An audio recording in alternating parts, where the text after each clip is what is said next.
Ladies and gentlemen, good afternoon and welcome to the Tata Steel Tour Championship 2022. We are live from Jamshedpur. This tournament is being played at the Golmuri and Beldi golf courses. This is the season ending tournament, the big one, right, Chirag Kumar? I am your host, Shaurya Singh, joined alongside my co host, Chirag Kumar, as we bring to you the final tournament on the PGTI calendar year with a whooping prize fund of rupees 3 crore. On top of the proceedings right now is Mohammad Azhar.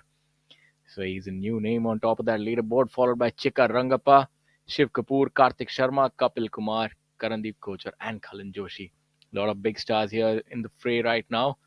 And as expected, the scoring is deep. The leader is at 15 under par after 2 rounds. So it's exciting times here. And while we join the third day's proceedings, we'll also have a look back at what happened on the previous days. And before that, I'd like to give it over to Chirag. So, Chirag, how do you feel about this tournament thus far? Good afternoon, Shaurya. Good afternoon to everyone watching and tuning in. Fantastic field here for this Tata Steel Tour Championship 2022, being played, as Shaurya said, at the Golmuri and Beldi golf courses in Jamshedpur. Muhammad Azhar, the leader after 2 days at minus 12. What a round he's put up together in the first 2 days, and followed closely by Shiv Kapoor, the stalwart who's played a lot of golf on the Asian Tour and on the European Tour, back here for the Tata Steel Tour Championship, just coming off an injury. So fantastic golf by him. Kapil Kumar, he's been knocking on the door. Karandeep Kochar, really good player himself. Karthik Sharma has been playing well. And the current number one, Manu Gandas at 10 under par, knocking on the door yet again, Shaurya. This is amazing. Yeah, it's gonna go down to the wire. So, I want to tell our viewers that not just this title, there's also the numero uno spot, which is up for grabs and is being played. That mini battle is being played between three players, namely Ajitesh Sandhu, Yuvraj Sandhu, and Manu Gandas, who we saw win the previous week. So there's a lot on stake. There's obviously a massive prize fund for the winner. I think in excess of 50 lakh. I don't even know how many zeros go in there. It's early in the day, but we'll soon find out as we have a look at Khalin Joshi here at hole number one. Yes, he's now on the back nine, and so this tournament is played over two golf courses, 9 holes on one, 9 holes on the other. So he's now making his way onto the back nine, which is the number one hole at the Beldi golf course, par three. Tough hole this one, Shaurya. Yeah, it's a unique, rather unique tournament. This one is played across two golf courses, and that only adds to the excitement and maybe to a certain extent difficulty as well for the players to warm up again. And we are on the Beldi golf course, the first hole, difficult par three, playing well over 180 yards to a small target. But seeing how these players have played, I don't think that'll be an impediment at all. Yes, it's always tough when you have to stop 9 holes and then come and play again. But I think we've played so many times on this track and in this format that people kind of got used to it mentally as well. So we have a look at Varun Parekh here, just first time winner on tour this year at the DLF Couple Dev Grant Thornton Invitational. Been playing really good, Varun, and again he's playing well this week. He's at 9 under currently. Now, this tournament is definitely a tale of two halves. You have a look at the kind of scores that we're having on the front nine thus far, which is the Golmuri golf course. The players are really ripping that golf course apart. They've taken it to the shreds. Really, I mean, you're seeing the kind of scores that are coming on. Chikarangappa 7 under after 9. So the players are not really wasting any time. They're hitting the ground running and they're going really deep. And where the challenge emerges is on this 9. It becomes a lot more difficult at Beldi, smaller targets and longer off the tee as we have a look at Angad Chima. This time I'm pretty certain that I'm going to get his age right. If anything, I'm going to make him younger, and I think he's playing like that, playing fantastic golf is Angad. Yeah, definitely. The scoring 9 out of the 2 is definitely the goal Muri 9. Sets up better in terms of number of par fives. Greens a little more receptive, slightly bigger greens as well. Beldi's always been a tougher track. This is the home of the Tata Steel golf course, and tougher sort of greens, smaller targets, not as receptive. So always tough to get it to the right part of the green here.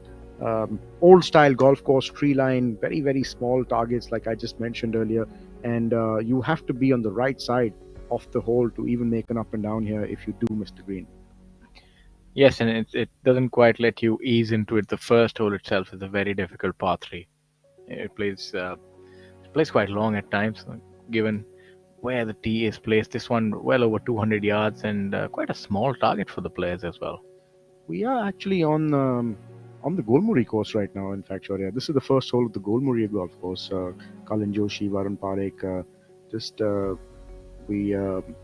This is definitely the first hole of the Golmuri Yeah, I course. think it's early in the day, so we also allowed a little bit of forepass. So that's what happens, ladies and gentlemen, when you get too excited, you tend to forget where you are, and that this group is actually making the turn on the nine. So yes, that's a little bit of an errant tee shot by us. That's all right. I'm pretty certain that the players won't make the same mistake. Allowed a mulligan. Absolutely, that's what non-professionals allowed that privilege.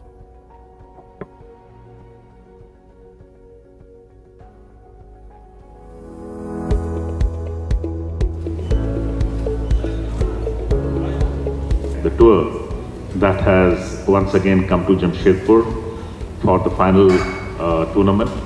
The tournament at Jamshedpur was 1.5 crores prize money till last year. This year it will double to around 3 crores. Again, something that the golfers will surely look forward to.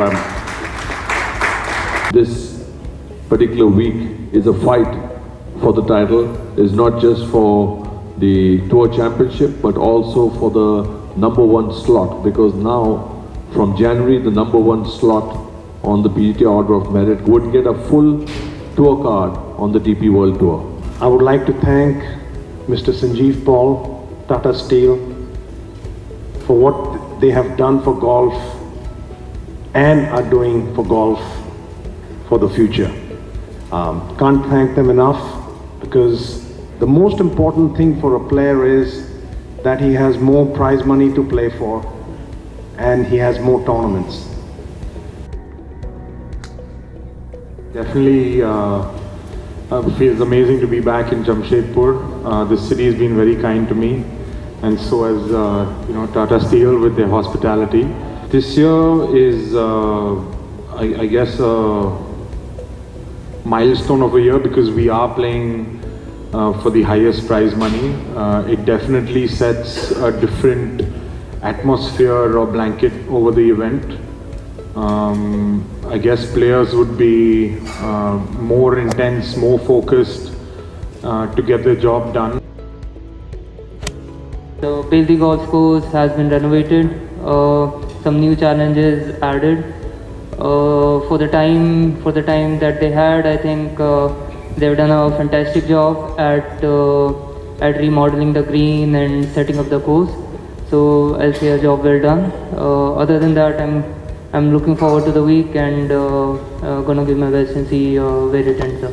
I welcome the top golfers of India to this landmark event. I hope they enjoy their stay in Jamshedpur, the hospitality of Tata Steel.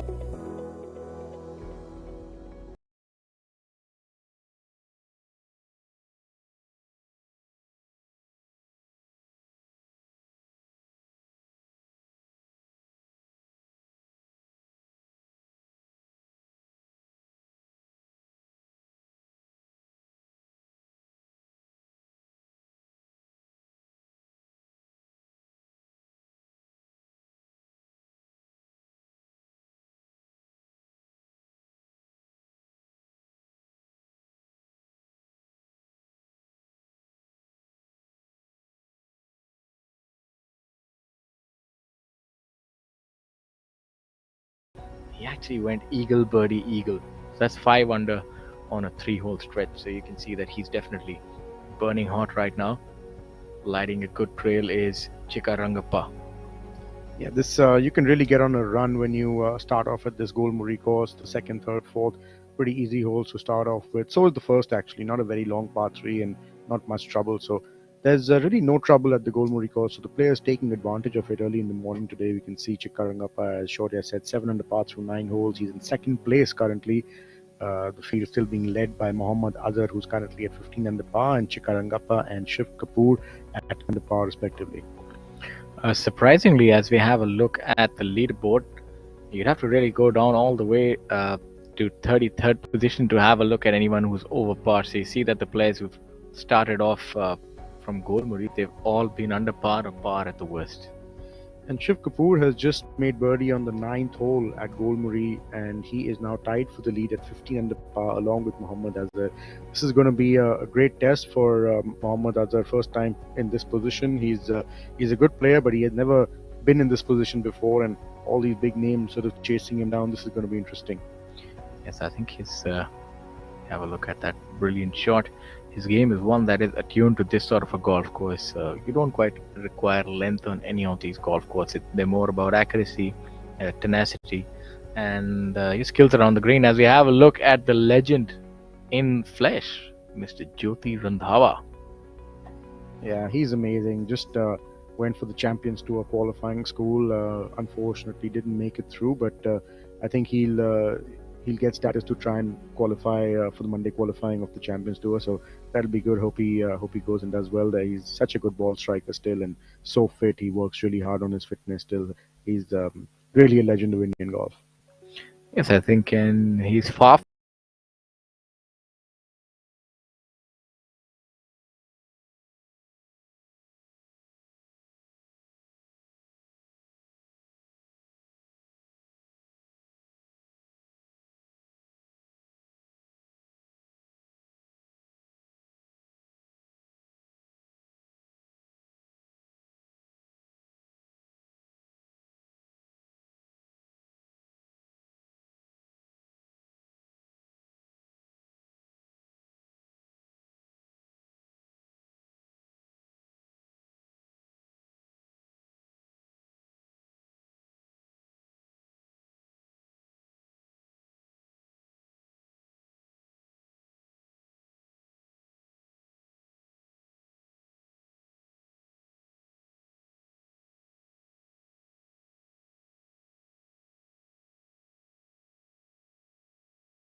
So the Pro-Am earlier in the week, all the top pros playing with all the dignitaries of Jamshedpur and Tata Steel.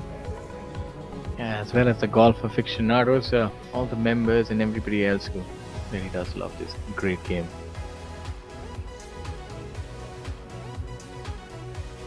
Our CEO, Mr. Uttam Singh Mandi, giving a little bit of a swing tip to one of the members.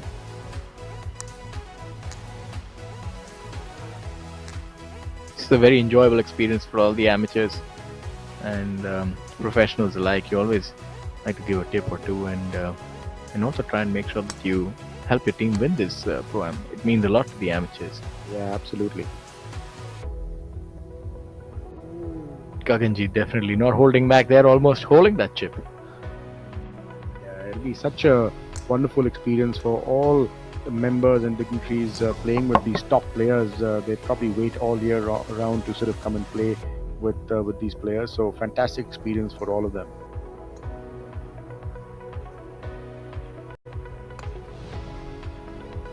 We always have a look at low scoring, but this week might just break the record for that, Chirag. Already seeing that after 9 holes on the penultimate day, the leaders already reached 15 under par. Are we looking at 25 maybe being the number? That's too that's too aggressive. Maybe 23, 24. What is the number that you think this tournament will probably go at? Yeah, 23 would be my call. Looking at the scores right now, 23 under I think would be pretty good. But like we've seen someone like Chika who's 7 under today through 9 holes at Golmuri, somebody can really go low here. So I mean 25 may not be out of range as well. Chikarangappa can, if he continues in this vein, he can actually maybe shoot 59. You never know. Just shoot another 6 under on the back 9. Easier said than done.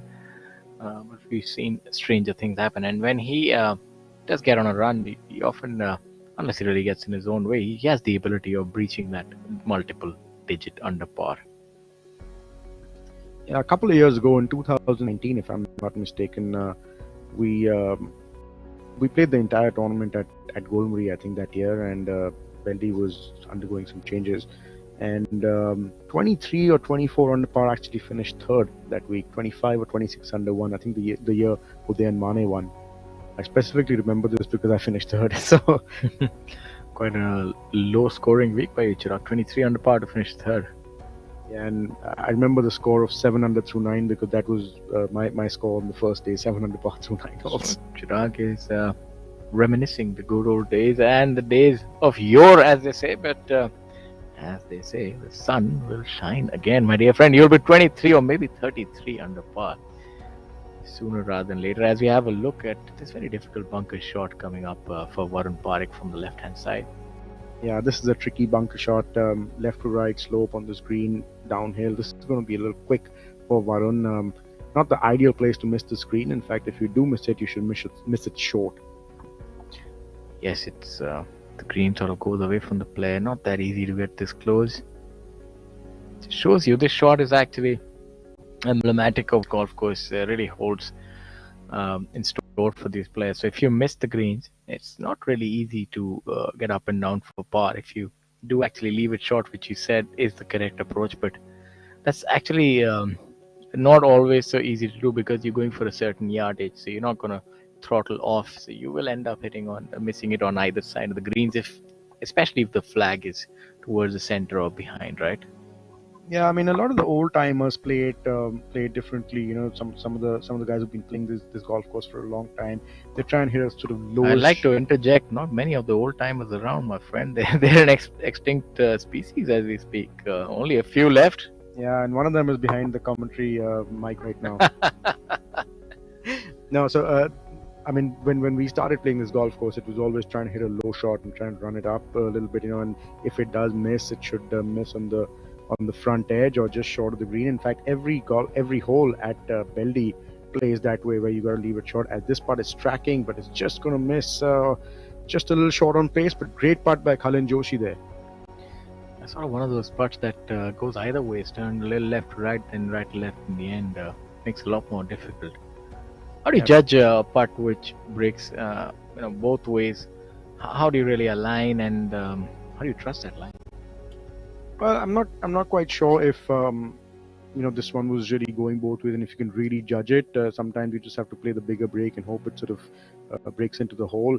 This was tracking. I mean, I don't think Cullen could have really done much. I think this putt just fell short on pace a little bit, but like I said, this green slopes from top to bottom, and you don't want to run it by the hole because then it just keeps going. So nothing really wrong with that putt. It is a right-left putt. You did from this angle that is probably going to just move a little left to right toward the end, but true to his line, it just kept going right to left, and maybe just an inch short on pace. So, how do you, for the amateurs and for the recreation golfers and for those who want to improve on their putting skill, what do you say? Is there a certain template that one must be followed if you're faced with a double breaking putt? How do you really align, and what do you do? Because you have a putt which is breaking one way then the other.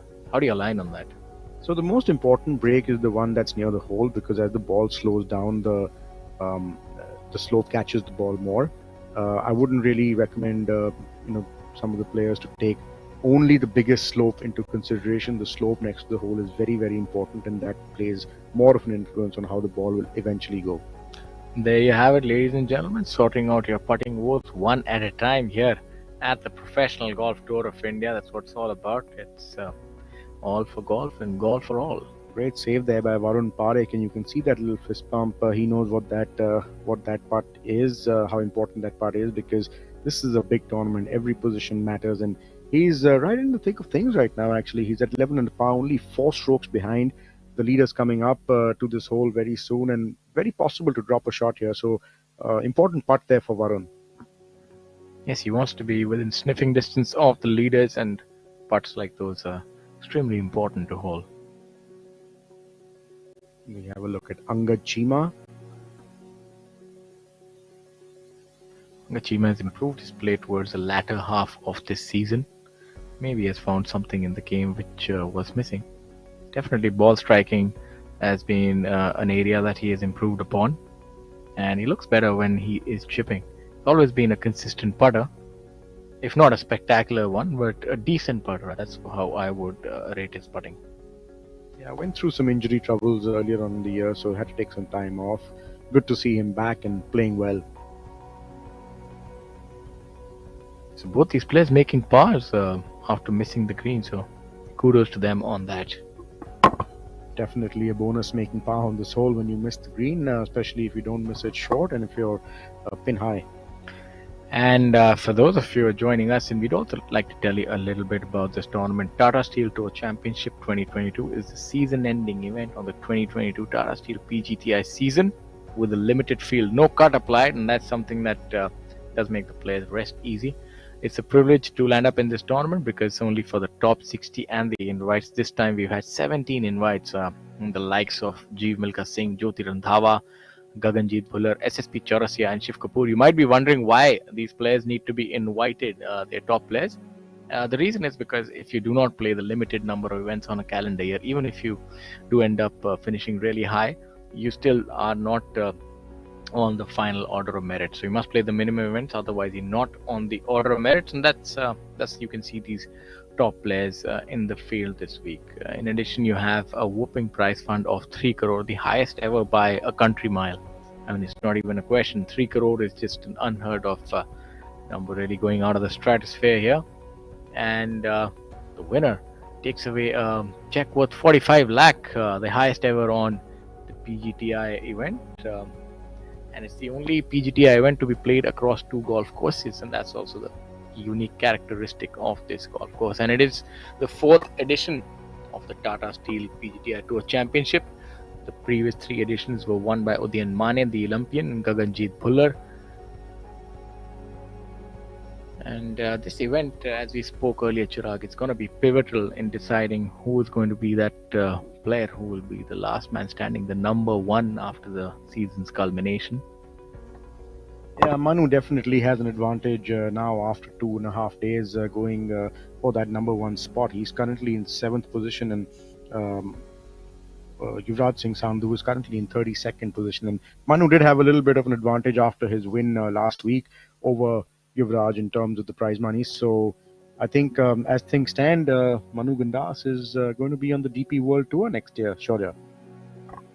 I think that's a lot to play for, and obviously adds a little bit more pressure. Not that that is the word that Manu is acquainted with. So, Manu, even if you're hearing this, I think it'll be like Greek to you. I have seen the way that you have handled pressure. So, let's see if this is another week where you're able to exhibit that fantastic effort. And I think for the rest of the field, he's a marked man.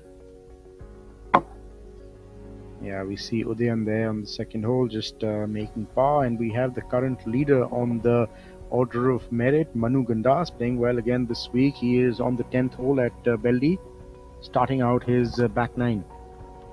A little sedate on Golmuri, just one under par, unfortunately, due to that blemish on hole number 6, where he took a double bogey on that also. That's something that has derailed that round a little bit. He's still under par, 11 under par, so let's see how he does on this line as we have a look at Jyoti Randhawa in that familiar pre-shot routine. Yes, this is the second hole at Beldi. Again, a small target, tabletop sort of green. Not as severe as the first hole, and definitely not as narrow in the width, but same sort of depth. I think the distinct advantage that Jyoti has always had through his career has been his iron striking. He's been an exemplary iron striker, and the strength that he possesses. I remember you used to go up to Jyoti Randhawa and ask him. We all refer to him as Bhaiya. We say, how do we eat as good as you? And he would say that the first thing you work on is your strength. And sometimes jokingly just punch you in the gut and say, listen, you got to be strong. And that I think that's a lot owing to his forearms, which I remember we used to say he has forearms like that of a blacksmith. So he's extremely strong, works a lot on his fitness. And I think that's one of the areas, as far as fitness is concerned, it's very important for a golfer, because eventually the closest point to the club are your arms. So players with a lot of arm strength do benefit from having a better ability with regards to ball striking. Yeah, absolutely. Shaurya has always been a gifted athlete, Jyoti, and worked very, very hard. As we have a look at Karandeep Singh Kochar starting off his back nine here at Beldi, and Karandeep going well so far, 3 under par for the front nine at Golmuri, and he is currently just 2 shots back, so he'll be looking to get a early few birdies in here on this back nine and maybe make it to the final group tomorrow.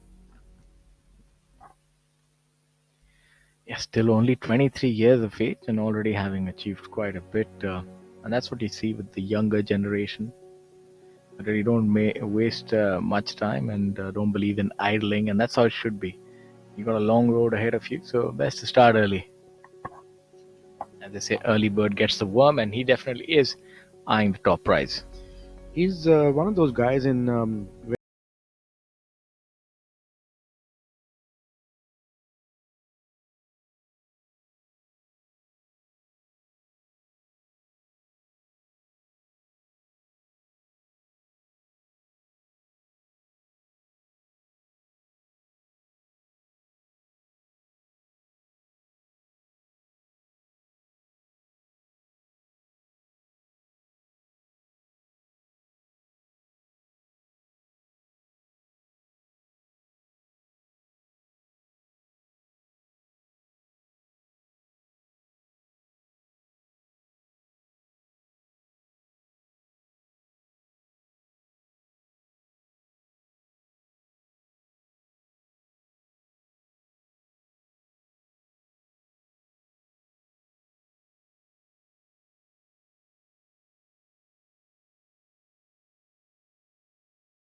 looking at the way he's going right now, and he finishes where he is, he's probably going to cross, that coveted 1 crore mark, and that's going to be fantastic.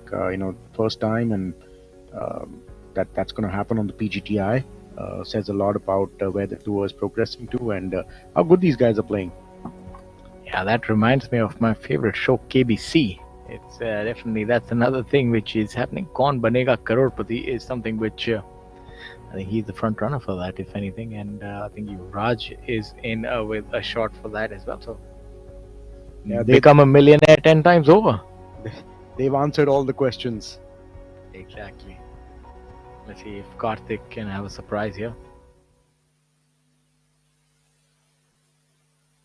Karthik, one of the more athletic players, tends to hit the driver really flat, and that's something that this golf course could favor because I've seen it even in previous editions of this tournament. He tends to hit the ball really far on this golf course because the fairways are dry, hard, and the ball does roll a lot on this golf course. Yeah, that's a good spot, Shaurya. There's these fairways do run quite a bit if you hit the ball flat, so you can gain a lot of yardage here with that flight. Yeah, this golf course is rather close to my heart as well. This was my third event as a professional, and I remember finishing tied sixth here. And Chaurasia had won, and Gaganjeet Bhullar was tied with me, and had stars in my eyes. Obviously, it's a different story. But I remember really hitting long drives here because the fairway was so flat and hard. If you're able to put any sort of top spin of your drives, you can really put them out there. So for all the medium hitters, you'll see that this way they'll do better because Golmuri is anything. It's a short hitter. This is steel, and this is an idea. So, what happens when we join them? Something iconic. Like the Bandra Worli Sea Link, an engineering marvel that connects two parts of a thriving city, where Tata Steel's state-of-the-art LRPC strands have played a role, inserted in the concrete deck and anchored to support the vision of New India. Tomorrow is shaped by imagination and steel. Tata Steel. We also make tomorrow. Wedge or a 9 at max. It just the tee shot's a little difficult because it shapes a little bit from left to right. You have more room on the right side here than what appears to be there off the tee. So a little bit of a tricky line off the tee, but otherwise nothing really in terms of length. It's a pretty short hole. Yeah, not that easy to put those approach shots close to the pin on coming out of these fairways. The grass is also thicker. It's a little bit of a mix of a crab grass and that makes things a little difficult as well. Sometimes, unbeknownst to you, you might end up catching a flyer, and that does happen quite a bit on this golf course. They are playing preferred lies though, so that makes it a little bit easier and a little more predictable. Um, so we see Manu here. He's missed the ball in the right bunker. I think this shot will be slightly easier than missing it in the left bunker because he's got a little more green to work with.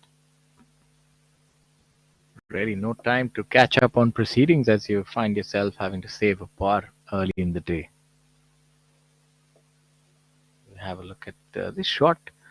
Although Manu is a good bunker player, but this is a shot that requires perfect execution. Yeah. And early in the day is correct, Shaurya, because this always feels like you're starting a new round. As I stated, that's not the easiest of bunker shots. It requires perfect execution. Now he has himself facing about a 12-footer uphill. So, not the ideal start to his back nine or the first nine. We'll call it either nine. We're just confused here. Yeah, but the way he's been putting, I would put my money on him holding it. You're seeing this is the spot that you predicted that players should miss it, just short the green. I think Karthik has rolled into the bunker, but if he hasn't rolled into the bunker, um, this is actually almost pin high, so not ideal. The ball came out a little hot. I'm assuming he didn't want that to pitch that far ahead. Probably had a bit of a bad lie there.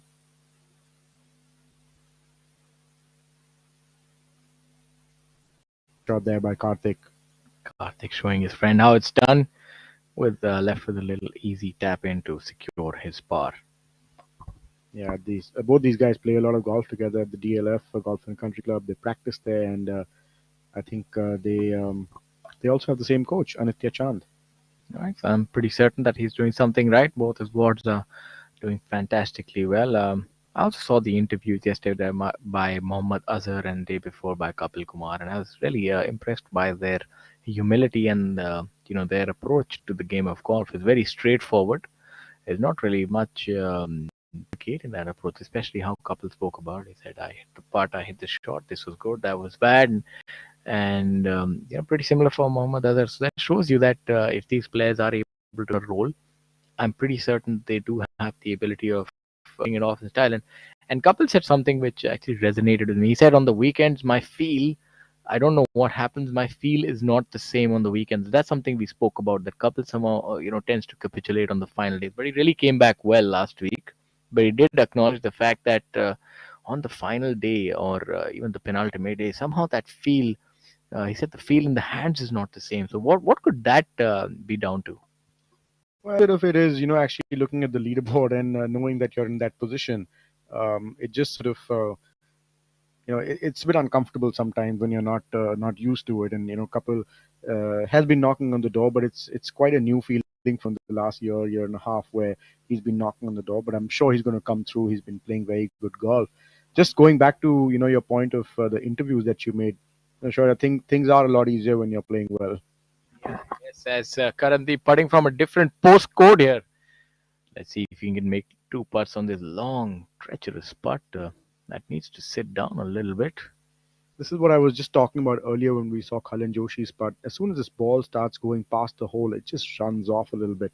Karandeep, quite lucky that the ball stopped on the green there. It could have actually rolled off it if it had a little more pace on it. Yeah, I would remind you a little bit of Augusta Masters. You putt and next you find yourself 30 yards away and hitting a chip shot. And that's a different one to wrap your head around. Has that ever happened to you, Chirag? I really doubt it with your proficiency on the greens. But did you ever find yourself putting off the green or something like that?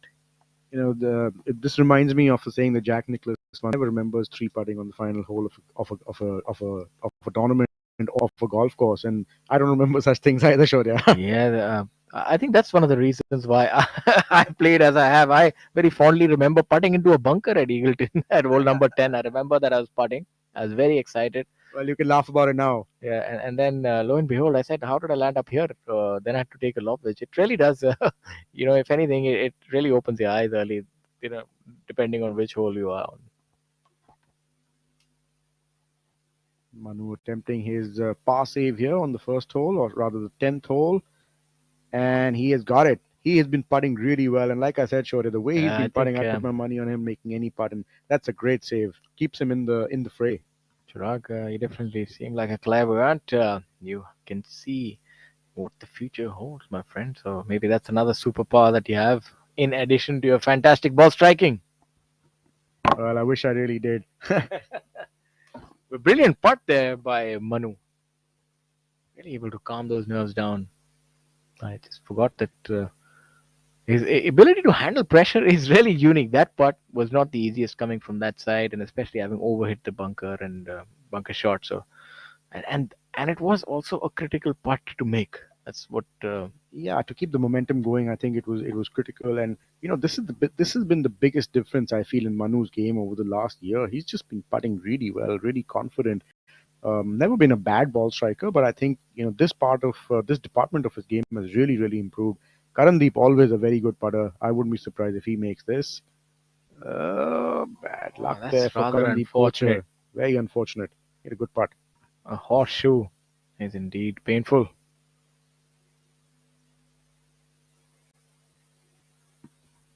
So they say golf is a funny game, and we just saw that there. I mean, the only person on the green ends up making bogey, and the other two make par. Yeah, in all fairness, he didn't quite put himself. I mean, he had a good shot, but he was rather far away, and that was a difficult putt. But when you are on this green, you really can't expect much because the ball does tend to bound upwards. So, unfortunately for him, that would be a three putt. Yeah, it's always a tough ask, when you're trying to go for a pin and you know the ball's not going to stop. Do you try not to make birdie and just make a par and walk off, or do you actually go for it? Um, I think some of the guys who are very experienced and not as aggressive, they would probably play it just short and make that simple up and down and walk off the next hole, because we don't really look at this hole as a birdie opportunity, to be fair. Let's see what approach does Kapil Kumar take. Although he tends to hit a draw, so this might be ideal for him. Maybe pitch it on the front and run it up. So let's see if that's the approach that he goes with.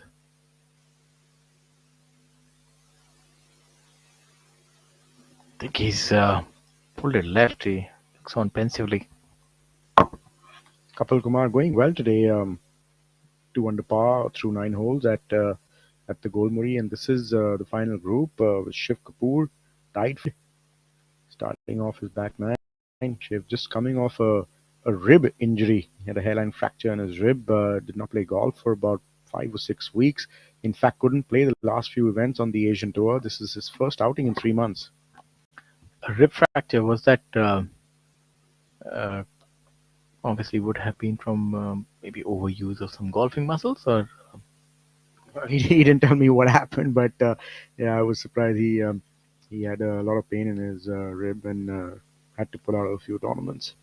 hey, golf is rather unique in the way that it's rather taxing on not just the body but even the central nervous system, and it can lead to these sort of freak injuries as well.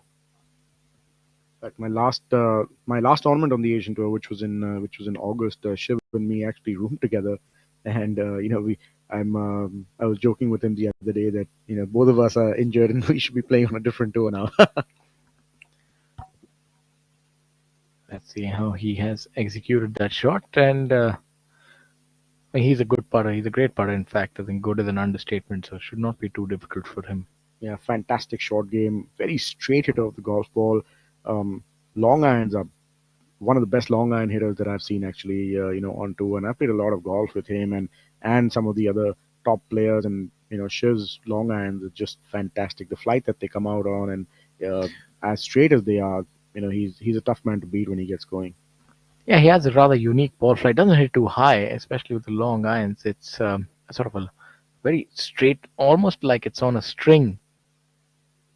Yeah, Medium ball flight, I would say, medium not ball really flight, high. but it does have a lot of spin on it. As we see a former pro in the background of Tej Singh looking out at this leader group.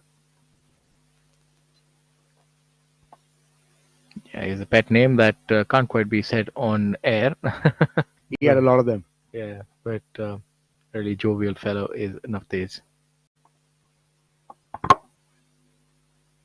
Mohammad Azhar just missing the green there on this 10th hole. And Chikka Rangappa has also gone on top of the leaderboard, tied for the lead now at 15 under par, gotten off to a very good start at this Beldi golf course. So watch out for Chikka.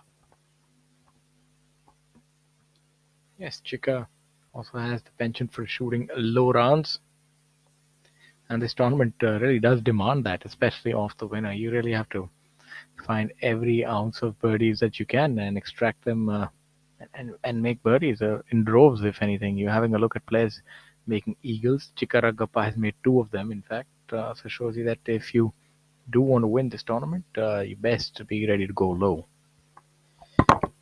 So 14th place, Shaurya currently is at 10 under par, only 5 shots behind the lead.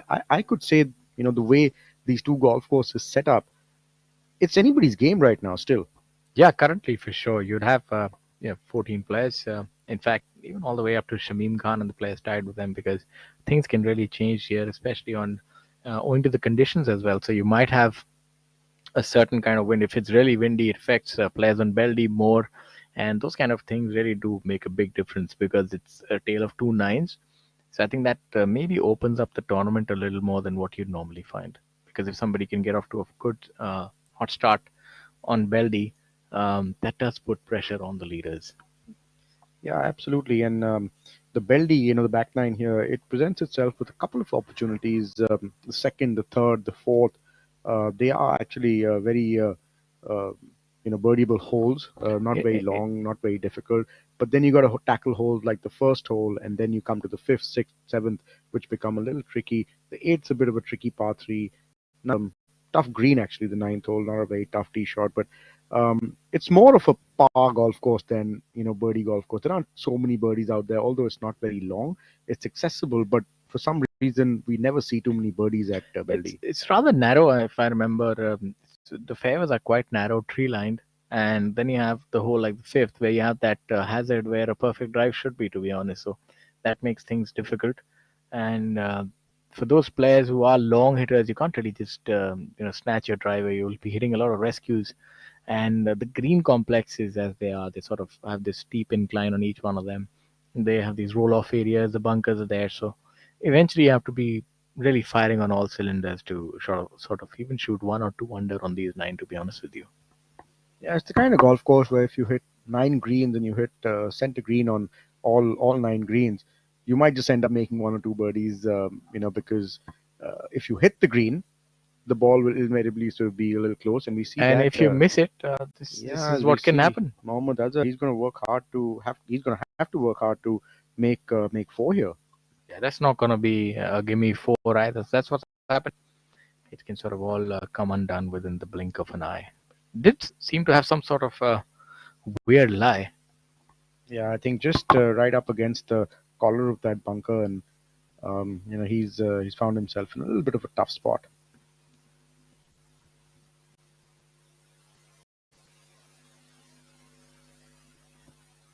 Azhar also made bogey today on the seventh hole, the par three. So he's obviously not finding the par threes very easy today. Yeah, in addition, I think what will also be telling is that how to sort of handle this pressure. I mean, I think he's led tournaments off and on. He shot good rounds, but to be here in pole position for a tournament that is as massive as this one, it's not easy. There's a lot of pressure, and you know, especially somebody like Azhar, who is more of a top 60 player. To be honest, he's happy with last couple of years that he's been able to keep your card. Now from there, you find yourself of a sudden in the driver's seat. There's a little bit of adjustment to that, and obviously we've seen that champion golfers are able to do that really quick. Let's see how he copes up with that pressure. And let's not forget, this is not just any tournament. I mean, this is the tour championship, and the prize money also. It plays a big factor. Yeah, especially the bigger the tournament, there is pressure as you have. Look, Shiv, this might have a chance if it breaks the other way. It can. He expected it to, and I think it's a little deceiving right at the end. It looks like it should break the other way. But look at that speed control by Shiv. That's what a professional. That's really a hallmark of a good professional. Is control on the greens. Yeah, great speed there, and that's been a quality of his. His speed control on his putting's always been very good. Just gets the job done always.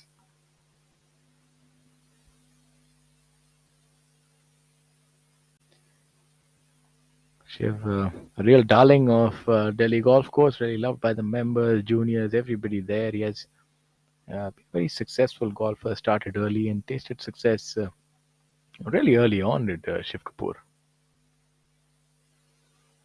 And you can see that he is the poster boy Delhi golf course player. He hits it really straight. Not a long hitter, but a medium length hitter, not short either. He's been able to apply his trade in Europe and done really well there. So maybe he carries a driver about what somewhere between 275 280. You would think so? Yeah, I would say about 270, 275. Now based in Dubai, so he's hitting it a little further. He's playing on a longer golf course, and been there for the last couple of years. Works hard on his fitness still. Unfortunately, just went through injury, so had to stop all his fitness activities. But I'm sure he'll be back New Year with a bang, and he's already started this or ending this year with a bang right now. Yeah, and I think for all of you do have a lot of bomb and gouge players there who are able to hit the ball way beyond 300. So he's one that you can actually look up to. He's not never been a long hitter, but he has the ability of shooting those 10 well under pars as well. So shows you if you can hit a driver 270, fly it straight. But he's really ramrod straight. It's not easy to be that accurate. I've seen him in his prime, and he's just when he's long, the way he's hitting his driver, especially on a golf course like Delhi golf course. A lot of players would be intimidated, but Shiv really pulls out that driver and is able to hit it straight down. Yeah, always been very, very straight with all his clubs. Pure ball striker. We saw earlier, Mohammad Azhar has made a little bit of a mistake here, Shaurya. He's going to have to work hard to make bogey. Like I said earlier, he's got about a 6-7 footer, very similar to putt to what Karandeep had for bogey.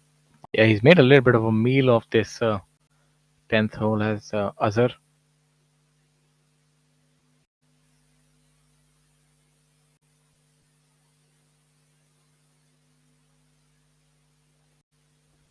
Kapil just leaving his long range putt short, maybe a little influenced by Azhar's ball running away. So a little tentative there, but I don't think that should be a problem for Kapil.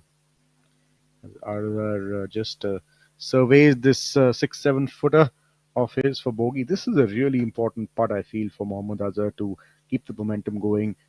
Doesn't want to drop two shots at the beginning of this back nine. That's really going to set him back.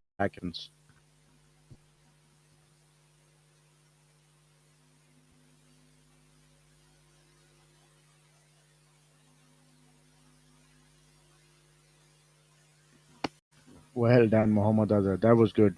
Good putt under pressure. That was important for him to keep it going. It could have really rattled him and derailed him if that putt had not gone in. But well done to the young man.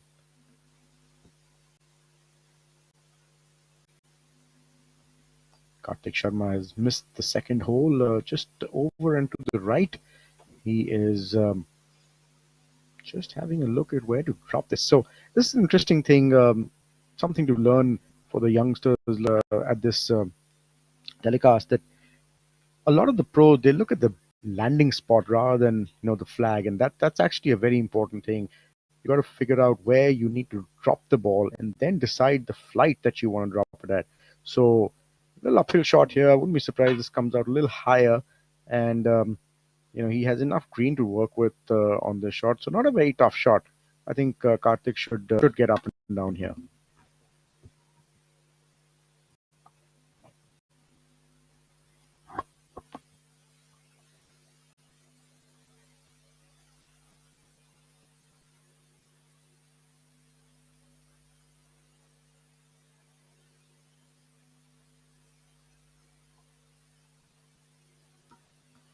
I think he just missed the judge that one. He dropped the ball exactly where he was standing and thinking he wanted to drop it, but that's come out way short. So he's obviously misjudged that one, Shaurya. Yeah, it looked like the club had got stuck in the fescue grass there as soon as he was at impact. It almost looked like he decelerated, which he didn't. But as you have a look at the replay, see, it got stuck there. So maybe something owing to the lie or the way the ball was sitting. So that obviously added to the degree of difficulty. I know that the place you came from it looked like an easy shot because Chirag, those have always been very easy for you, but it still looked like. I mean, he had a lot of green, so I think the only thing that you can put it down to is maybe the ball, the lie of the ball. Yeah, I mean, uphill, he was lying on a bit of an uphill, so that's always easy and a lot of green to work with. Caliber of players that are playing here shouldn't really be a problem for them to, hit it within 6, 8 feet here. But obviously, something went wrong there. Maybe it was the execution, which didn't look too bad. Obviously, misjudged it according to me. Let's have a look at Manu if he can do better. Let's see the judgment of Manu Gandas here at hole number 11. Should break a little bit from his right. Greens do look in really good shape, especially the roll in them is true, and the speed is rather decent as well. Yeah, looks pretty good. Great effort there by Manu. Just broke right to left, just in the end, just missing out. But great effort. And I think, like I said earlier, he's been putting so well that you can't keep him out of the game. It just seems. Mohammad Azhar has made bogey on the first hole, and so has Karandeep Kochar, as we saw earlier. He three putted. Mohammad Azhar, for the first time now in this third round, has gone out of the lead. The lead is now held by Shiv Kapoor and Chikarangappa at 15 under par. Yeah, they're no strangers to holding the lead. Chikarangappa and Shiv Kapoor, I'm pretty certain they've done the same so many times. It must feel like second nature. I mean, for them, these are the two players who wouldn't really have any nerves being in the lead, and that's something that Mohammad Azhar would obviously learn and as he goes through his career. And I'm pretty certain it's still early days. It's not like we're calling curtains to this tournament. He can bounce back with a brilliant back nine here. Yeah, but just going back to that second putt he made on the first hole for bogey, and that says a lot. Like I said earlier, it was an important putt for him, and he made it pretty comfortably. There was no nerves on that putt, so maybe just a bad hole, and he's going to be okay a couple of holes later. Yes, we definitely hope so. Yes, you're right. There is something like a good bogey. It's not always about making pars and birdies. It's just about salvaging all that you can. Having that mentality of a pit bull that you really want to fight for an inch. Karthik is into some trouble now on this hole. Yeah, it looks like it. Cut a 6, 7 footer for his bogey. Yeah, these are the toughest spots I find, especially when they're sort of unexpected and you sort of going for a par, and lo and behold, now you have a 6 or 7 footer coming back for bogey. What about you, Chirag? When you would overhit a putt, and maybe it's a 20 footer, you're not really expecting to have that sort of a putt coming back. Would that be something that would fluster you? That now I have a 6, 7 footer coming back for par. Would you treat it the same, take the same amount of time, or uh, because in a way, you do want to avoid a sort of an own goal, and don't none of the players like dropping shots like that. So would you do something different or treat it as a regular 6 footer? Well, I think you got to treat each shot as a shot, right, and not based on what result this shot's going to cause. So if you've got a birdie putt, you can't really think that, look, this is a birdie putt, and if I make this putt, I'm going to gain one shot. Or you can't think that if this is a bogey putt, I have to make this, otherwise I'll lose two shots, because that just puts added pressure onto you. So every putt has to be treated as a putt. So for me, I would just think of this as a 6 7 footer, and I'm going to give it my best. If it goes in, it goes in. If it doesn't, well, you end up making double bogey, which is all right. I think that sounds like the perfect answer, but I'm not certain if it's true in each case. Sometimes you you are a little risk averse. You don't want to end up dropping a shot. You want to make birdie, but that don't you have any added pressure already because you hit it 6 7 feet by. You don't want to drop a shot. So is that something that a player would make more effort that it turned a certain way, or is this something that you would always ensure that no matter what, I'm gonna just stick to my routine? Yeah, you got to let the result out. You can't really. It's tough to have the result in your mind and then hit a shot or hit a putt, because there's just too much at stake. Then you got to just treat it as one shot, and that's what I always try to do. You do this is not for our viewers, this is for me. I'm trying to learn the best things about how to play this game. As they say, you have to be a lifelong learner and always learn from the best. Yeah, Karthik, let's see if he knows how to hold this putt. Yeah, he's a pretty good putter. He practices his putting a lot. Whenever I've been to DLF, I've always seen him practicing his putting. So all these guys from DLF, they're really good putters. Actually, Manu being one of them, who we were talking about earlier. Karthik, Veer Lawat, they're all very good. No problems there. You called it. I do make the right call sometimes. More often than not, my friend. What do you think is the factor that could be responsible for these players being good putters? Obviously, that golf course does have impeccable greens, and it's a really behemoth of a golf course. It's just massive. It's a monster, almost 7,500 yards, and traversing over the toughest terrain. Is that something that when players get birdie putts there, they say that maybe you have to hold it? Is that one of the factors? What makes a great putter owing to that golf course? Putting for me is a lot about trust, right? When you know that you're going to put a good roll on the ball, and you know that you're not going to doubt yourself, right? You end up making a lot of putts, because it's about read and it's about speed. And when you have pure greens to putt on every single day, and you see those putts going in, it obviously gives you a lot of confidence. And I think that's one of the things. But obviously, these players work really hard. Like I said earlier, I've seen them working so hard at their putting. And if you've got a pure surface to practice on, it just makes it a lot easier. Yeah, I think that's because you see that happening, and then you can trust it a lot more. This was the putting championship competition before the tournament. Rather interesting, exciting development. This is at the GRD comp that is being made by Tata Steel. They've got this fantastic sports complex that they've made. I've had the pleasure of going there. They've got a putting green, they've got a football field, they've got a gym. So really a great place. And this was exciting for all the dignitaries of Tata Steel to watch the top players go out there and have a little bit of fun with this putting contest. Yes, we saw in the foreground Manu Ganda's missing a putt. Does that even happen? Well, he probably wasn't as focused there for some reason, but maybe he was just having a little bit of fun. As G Milk was saying there, we see him hit a putt, and obviously having a little bit of fun there as well.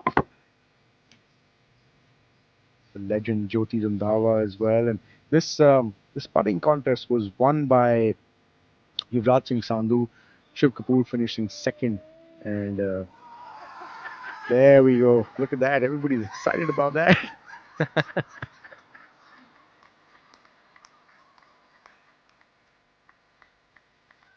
That was a rather difficult putt as well.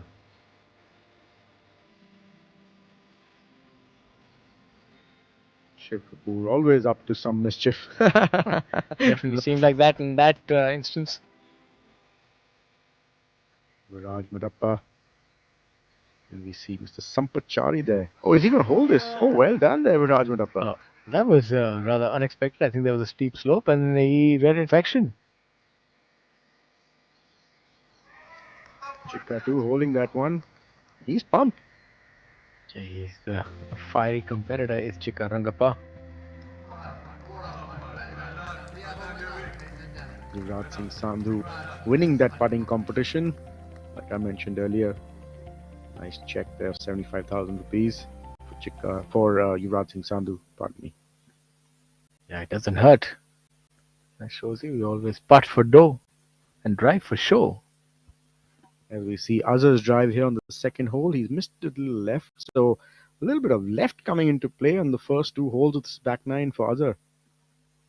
Yes, but this is a clear shot, and given the fact the flag is at the back, so not that difficult. But I think I should break a little bit to his right. All in all, I think that's a Yeah, decent effort. that's a great lead there for Azhar. It's going to be a uphill putt there, not nothing to worry about, and actually quite holeable from where he is now. So great shot for Azhar there. I would think this tee shot sets up perfectly for Shiv Kapoor. He's got a little bit of a left-right movement on his driver, and this tee shot on this hole requires that. And you can see them in the background over there, just in the left part of the fairway. So pretty good tee shot there for Shiv Kapoor. I think Shiv Kapoor will be throwing darts in here on the back nine. He's very good with these irons, and you get a bunch of 9 irons, pitching wedges in 8 irons here, and be able to really flight those down. We can spot a ball there. I think that might be the ball of Shiv Kapoor after his second shot. Probably went for this flag and ball not stopping on this green. Maybe he was coming out of the first cut shot, yeah. Yeah, maybe we shouldn't eulogize so much, and then we kind of jinx the players. Commentator's curse, as they say. Yes, that's what the players can put it down to. So if you can't quite figure it out, it's probably us. I might get a call today in the evening from Shiv and cursing me for all that I've been talking about. This is Tata Steel, and this is an idea. So what happens when you join them? Something remarkable, like the material of the future. Fiber reinforced polymers that goes beyond steel. That is high on strength and corrosion resistance, and is cost effective. A material that will be used in foot overbridges, the insides of railway compartments, and electric vehicles, as also an infrastructure for smart cities. Tomorrow is shaped by imagination and steel. Tata Steel. We also make tomorrow. Yardage on these holes. The 13th hole here at the Beldi Golf Club, par 4. Like Kalin straight Joshi. down. Nothing. It's this hole is as straight as a runway. Yes, and this is one of those holes that you can't really bound the ball off the center of the fairway. Not that Cullen needs any of that help. He's already hits it a country mile, but nobody's going to say no to added help. And he's hit this tee shot a long way. It just seems like he's got some 70, 80 yards left on this hole. There is a bunker on the left side of this fairway, which is about 270 yards to fly off the tee. Yeah, the bunker not quite visible as far as Cullen is concerned. So the 12th hole here, the par 5, one of the holes which presents itself as a pretty easy birdie opportunity, actually. Yeah, I would think so. I remember for even my length, mid-level, I used to hit a driver and a rescue. Something that these players really hit it long. They would be going in with maybe a mid-iron at most. Finally see Cullen's second shot here on the 4th hole. Good place to be. He's been able to put a lot of spin on that, and this golf course doesn't quite favor a lot of spin because the fairway is the way they are. So you really require a lot of compression. So shows you that added speed helps you not just off the tee, but even on your approach shots. This is going to be a quick putt, though, I can tell you that. A little left to right, well, more than a little. And quick putt here coming up for Cullen Joshi. Varun Parekh on the right side of this fairway, maybe just in the rough. This is not going to be an easy shot. Yeah, you also have to contend with that bunker on the front right. So I think he's done well. Yeah, really well. He put a lot of spin on that ball, and that will be an opportunity for Varun Parekh. Let's also have a look at some of the other scores thus far. We have Chikarangappa leading the tournament 8 under for the day, so showing no signs of letting up.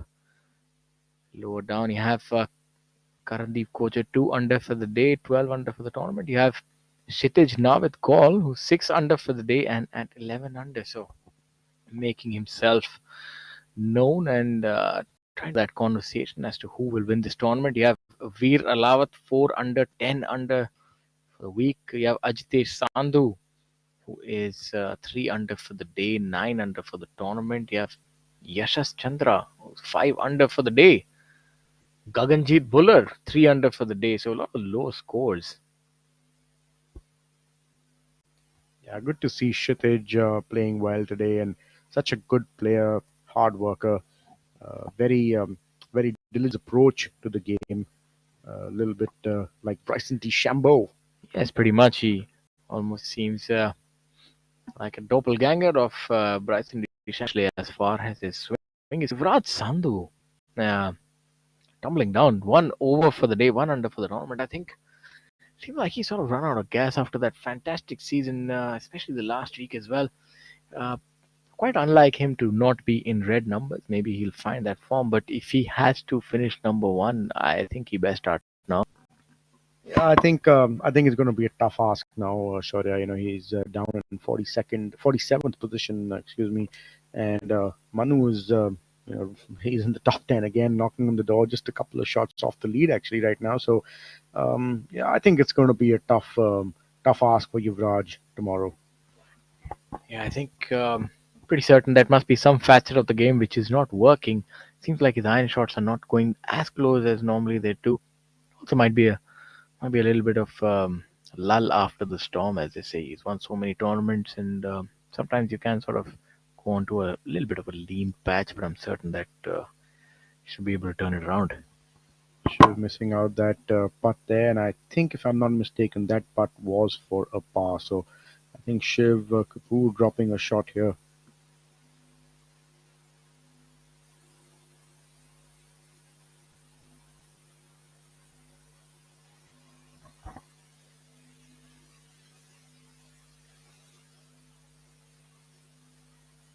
You also have the international contingent here: Mithun Pereira at 3 over for the tournament, Badal Hussain three level par for the tournament. My apologies. And then you have Jamal Hussain, who's been in fantastic form this year. He's at 8 under, and N Thangaraja are tied alongside him as well. Kartik Sharma here on the 12th hole. Oh, he's left himself a bit of a tester here for birdie. This is going to be a slick downhill putt, not the easiest of putts coming up for him. Again, this is one of those greens where you'd rather keep it below the hole and miss it short of the green than try and go for this flag, or um, you just don't want to go past the flag on this hole. I think that pretty much rings true on all these holes. That's owing to the steep sort of incline that they all have. All of these greens are almost, if you look at front to back, at least about 20-25 degrees of elevation change. So Manu also just going past this flag now, but that's not going to be a very difficult putt for Manu. Not too much of a downhill there. And Karandeep Kochar, he's in perfect place actually.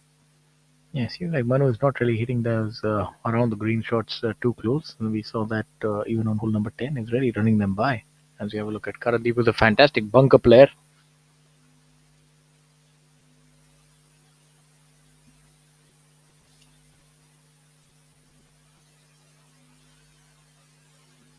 Yeah, great shot there for Karandeep. Soft landing, played it really well. We saw that even on hole number 10, he was able to really get that balls in there. This ball came out almost vertically upward. Soft hands, as they say, Shaurya. Yeah, that's a secret. He's executed that shot to perfection as Karandeep, and should be a birdie for him. That will move him ever so slightly closer to the leaders, creep up to 13 under par. The 12th hole is yielding birdies galore. I'm yet to see a player who's, I think there is a solitary bogey is Om Prakash Chauhan. So I think he's one of the only few players to whom this hole has not been kind. Otherwise, it's been a birdie for everybody. There's been an eagle by Gaganjeet Bhullar, Arjun Bhati, and you have Ravi Kumar, Shankar Das, Harshit Sethi, Mani Ram as well, who's, to say that he's not one of the longest hitters is an understatement. He's a short hitter, and he's been able to make an eagle there as well. So This whole playing rather inviting today, Chirag. What kind of numbers are we looking at? What kind of clubs do you think these players are going in with, the longer and the medium hitters onto this 12th hole? I think the medium hitters would probably have maybe a rescue or maybe a 5 wood into this hole, but the longer hitters definitely. I've seen all these guys who've just been who we've just seen, Karandeep and all these guys. They all had irons into this hole, so obviously playing a little downwind maybe, or just getting a little extra run on that fairway, like we were talking about earlier. But very accessible hole, and especially where the spin is today. Yeah, unfortunately, a birdie it is not going to be for Manu Gandas. Also getting confirmation that Shiv Kapoor has dropped a shot on the 11th hole. So Chikka Rangappa now in sole lead of this tournament.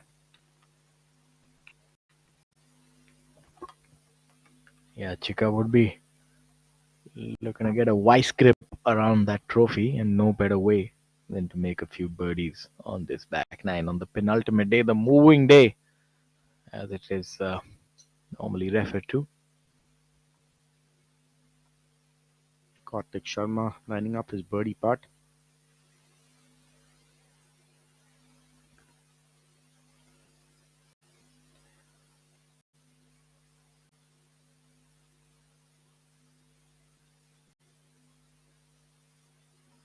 No problem there for Kartik. Good putt there.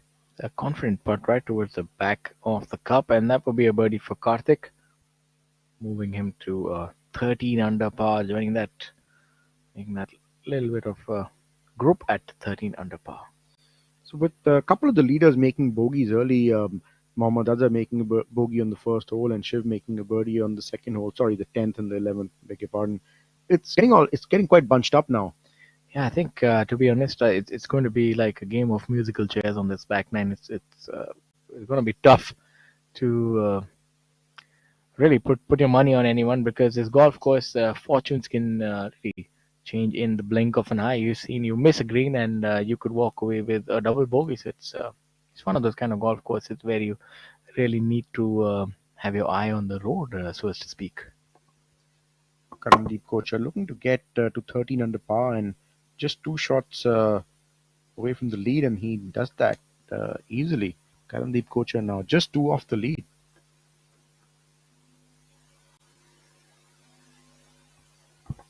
He might have a shot at the number one spot as well, Shaurya.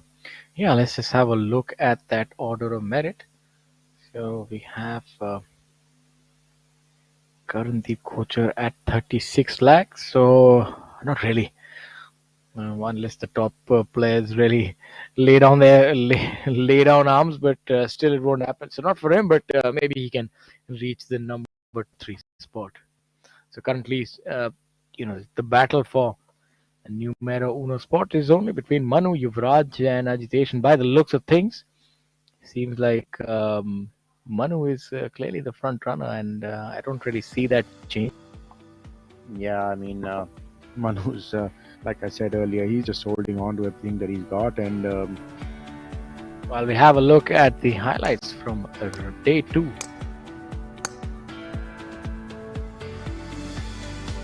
Gaganjeet Bhullar.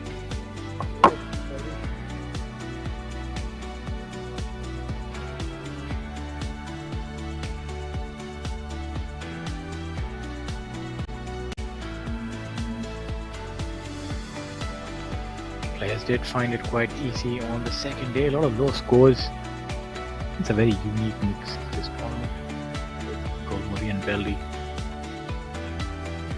and it also depends, where you start. If you start at Golmuri, you can always get off to a hot start. But if you start off at Beldi, you may be maybe sometimes even par or a couple of over par going into Golmuri. It's always harder to get that, sort of start at Golmuri than when you're already, a few shots off par. Yeah, I think it gives you a head start, especially if you're starting in Golmuri. But the good thing is that it does sort of get mixed up. So one day you start at Beldi and the other day start Golmuri. But things change on the final 2 days, and that's where maybe it gives an opportunity to the players who start in Golmuri on both days. I don't know, but obviously it depends on the score that you have on the third day. So the leaders tee off Golmuri, and the second the bottom 30 they tee off Beldi first.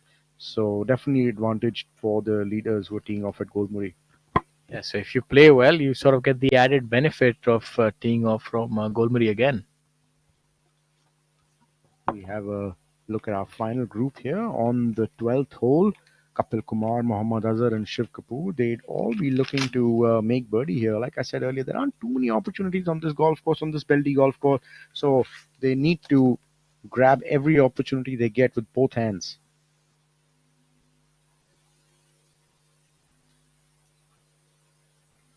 Chikka Rangappa still leading the way at 15 under par. He's 8 under par for his round today. And that's the best round of the day. The second best round is by Kshitij Naved Kaul, who is now 11 under par. So good going by Kshitij as well. Gaganjeet Bhullar shooting 5 under par today, moving up to 8 under par in total. So good move by Gaganjeet as well. We have a look at Mohammad Azhar from the right hand side, rough.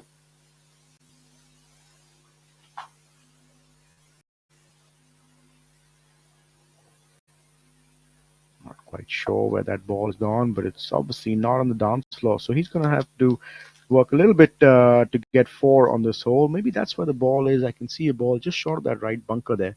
Maybe that's his ball.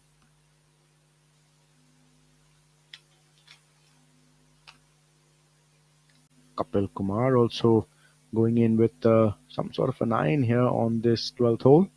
I think that's the benefit of being in the rough on this sort of hole, especially if the ball is sitting up. You can actually go in with a shorter club, as the ball would come out with a considerable topspin.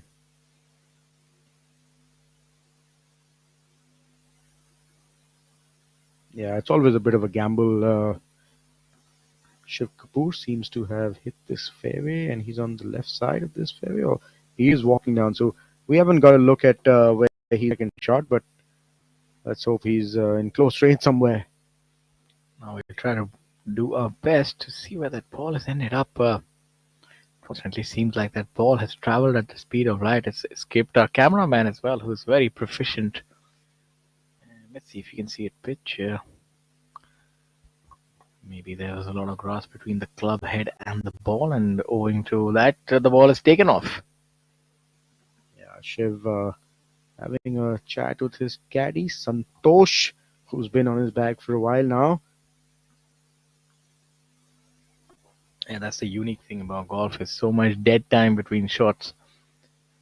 I often wonder, what are the kind of discussions that the players are having with their caddies. You always sort of switched on. You don't quite, switch off, and you're sort of preparing. So it's 5.5 hours of competitive play.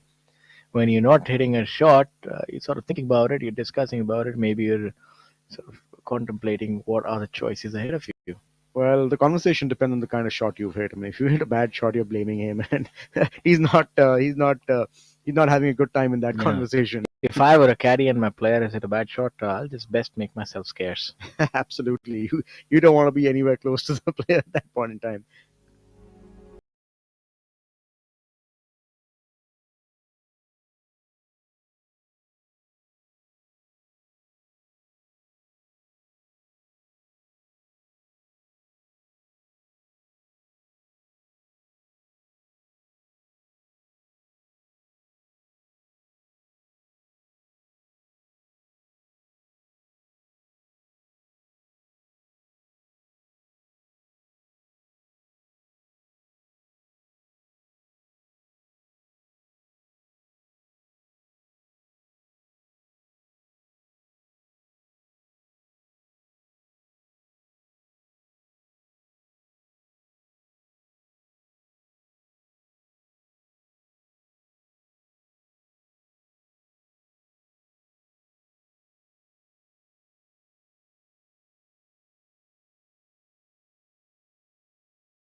How many times did you run up that tomb?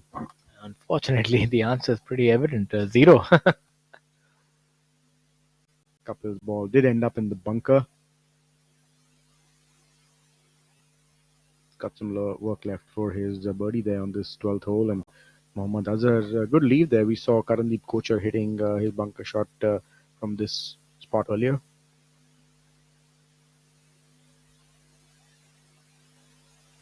Still not been able to get a look at where Shiv Kapoor is headed. Let's see how Azhar does from that bunker. It's a pretty good shot.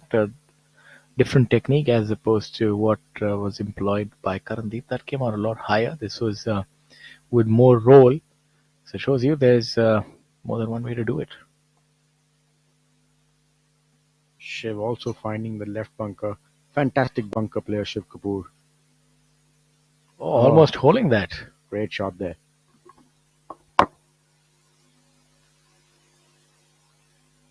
He's got great technique all round, whether it's putting, whether it's his long game, his short game. He's really got good grip on his technique. Keeps it very simple. Doesn't work on too many things. One of the keys to why he's been so good a player, and of course he's got a great mind and a great attitude, but also keeps it very very simple. So for all the youngsters listening, you got to look at what Shiv Kapoor does. Yes, he's the embodiment of grace and performance. Being able to marry those two things into his game.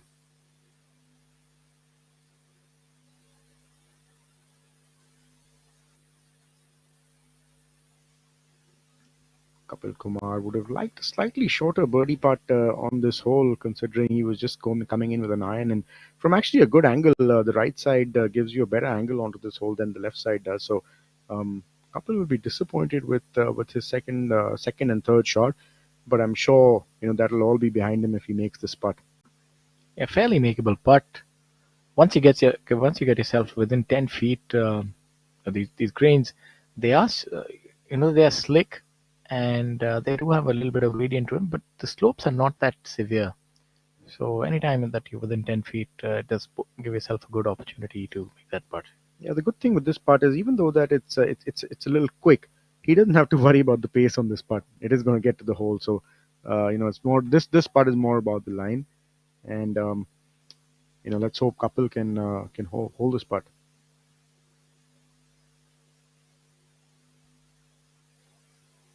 Seems rather deliberate over this putt.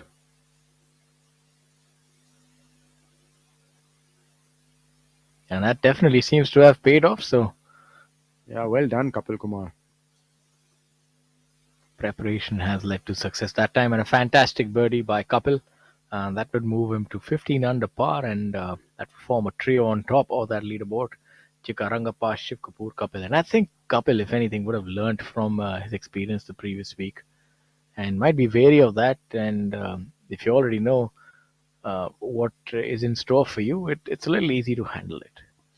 Apologies. Kapil will actually move to 14 under. He did bogey the second hole, so he's still going to be one shot behind Chikka as it stands, but one shot closer to the lead.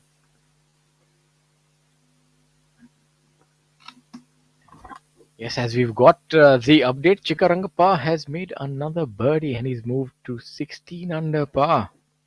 So in the cauldron, that is the penultimate day in the heat of battle, is when you really find out who you are. And Chikarangappa has no doubt that he is the champion who thrives in adversity, and he saves the best for last. 9 under par today, Shaurya, through 15 holes. Yeah, he's making short work of Beldy as well. We thought that this 9 will not yield too many birdies, but obviously he was the exception to that rule.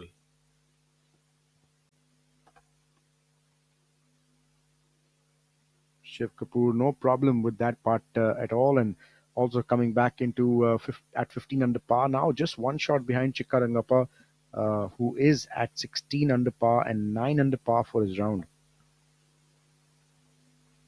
Brilliant effort thus far by Chika. Sharing that moniker with the famous cricket player, Chris Shrikant, Chika. So Chika, both the Chikas have great sporting pedigree. A fantastic story as far as Chikarangappa is concerned, coming from humble backgrounds, a dear friend of Anirban Lahiri. And I think that friendship has really grown over the years. And Chikarangappa, one that if he's not playing in Anirban, is playing some event or even otherwise, really does follow his game and the other way as well. Rarely do you see that sort of camaraderie and both the players doing well. Not what you normally see. Something that I've seen over the years. You have two friends and it's very rare that both of them do perform at a similar level. And Chika and Anirban are definitely an exemption to that, an exception to that rule. Yeah, Anirban's someone that Chika always has looked up to and still does, and why not? He's the perfect role model as well. For everybody who's looking to play professional golf, he's done so well for himself and made everyone proud. As we have a look at the group of Karandeep Kochar and Kartik Sharma, Karandeep hitting a good shot there, so giving himself an opportunity. Kartik Sharma also just going slightly past the flag on this one. This is not going to be easy putt for Kartik. Yeah, it's going to be a difficult putt contending with that slope. You were speaking about Anirban. He's really the consummate golfer, thorough gentleman, and a good ambassador for the game of golf for India. And so is Shiv Kapoor. Yes, absolutely. We have good golfers in droves, and the younger lot obviously learning a lot from these guys and these players. They've won Shiv Kapoor with multiple victories on the Asian Tour and some fantastic performances on the European Tour. And having played for such a long duration internationally, he was one of the few golfers who really got on the European Tour in a big way earlier on in his career. He's never been averse from traveling. Yeah, he won the Rookie of the Year in his first year on the Asian Tour, which was 2005, if I'm not mistaken. And he also won the Volvo Masters of Asia that very year. So, win in his first year on tour, that says a lot. Spent 8 or 9 years on the European Tour, keeping his card there, and never been a problem for him to keep his card on the Asian Tour. So, just speaks volumes of the quality of the player that he is. I think that's also another thing that younger golfers or those who are aspirational professionals, I would include myself in that category, uh, can actually learn that it's not always about how far you hit it or how good you hit it. And it's a lot about consistency.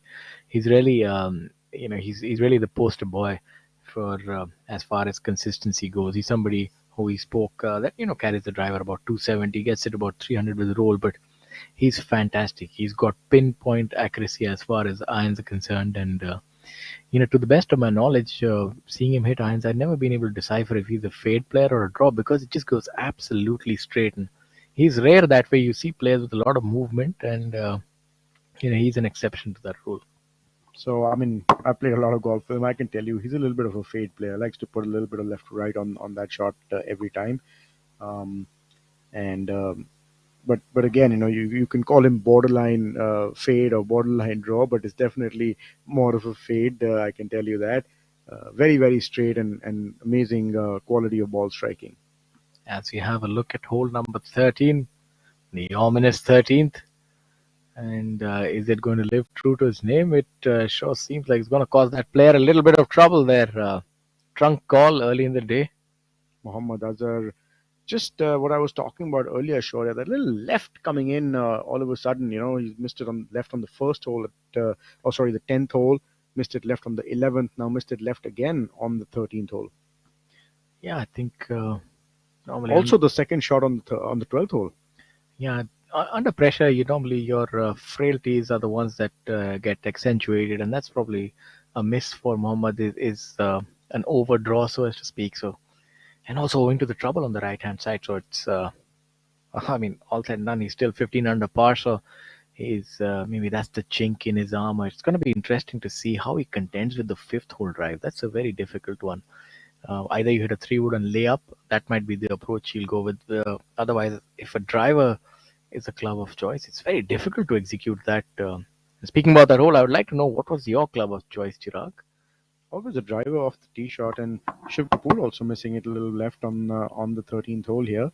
But for me, I mean, pretty much every hole's been a driver, Shaurya. I never really had the yardage to go out with 5 woods and rescues. So, but that's a very narrow fairway to hit your driver, if I remember correctly. That hazard. Let's see, have a look at your yardage book and utilize the knowledge that you've brought to the fore today.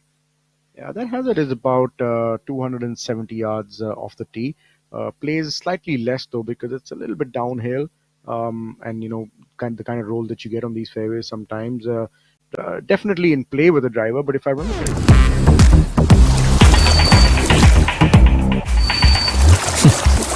Fruitnik Electro Plus, rehydrate, feel alive. काम घर में कर रहे हो या बाहर, या किसी बीमारी से उबर रहे हो, आप बिना जाने डिहाइड्रेट हो सकते हैं। रोज जरूरत है फ्रूटनिक इलेक्ट्रो प्लस रिहाइड्रेट। इसका अनोखा R3 फॉर्मूला इलेक्ट्रोलाइट रिस्टोर करे, ग्लाइकोजन रिप्लेनिश करे और मसल्स का तनाव कम करे तुरंत एनर्जी के साथ। Fruitnik electro plus. Madappa, Yuvraj, Sadhu, those guys can definitely give it a crack.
Now we're back again. Look here at hole number 13. We have a Mohammad Azhar who's just chipped out there and has done brilliantly well. Should stop now, maybe about 25 feet. All in all, given where he was, that's a brilliant execution by Mohammad Azhar.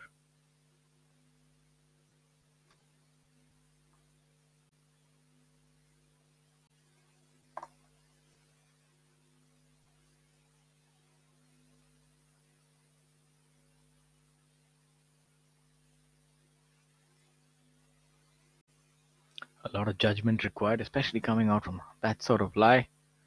Not the easiest shots, even in normal circumstances, and especially when you're leading a tournament, that make things a lot more difficult.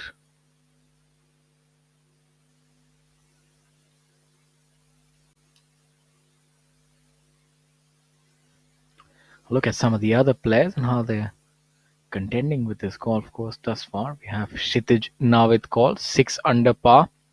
He has reached 11 under par for the tournament, so very much in the fray. Then you have Shamim Khan, the veteran golfer, who has a distinction of being the highest earner on the professional golf tour of India since its inception. So, he knows a thing or two about good golf. He's at 10 under par. Veer Alawat, a long hitting lad, at 10 under par. Then you have Rashid Khan, who's also turning it on the back nine. He's at 5 under par, 10 under for the tournament. Lower down the leaderboard, you have Sachin Bisoya and Jairaj Singh Sandhu with identical rounds of 4 under par today. And Arjun Sharma tied at 59th position with a round of 2 under par going. He had two really good finishes on tour this year. Both were runner-up finishes. One to Yuvraj Singh Sandhu and the other to Kalin at Coimbatore. So he's at 59th position. As we have a look at our leader group, Shiv Kapoor there. This is the 13th hole, the Beldy Golf Club, and long range birdie putt coming up for Shiv. He did miss his drive a little left, so possibly got a little bit of a flyer on his second shot. This is a quick putt down the hill, a little turning from right to left, right in the end, left to right initially, and then right to left in the end. So, not the easiest of putts.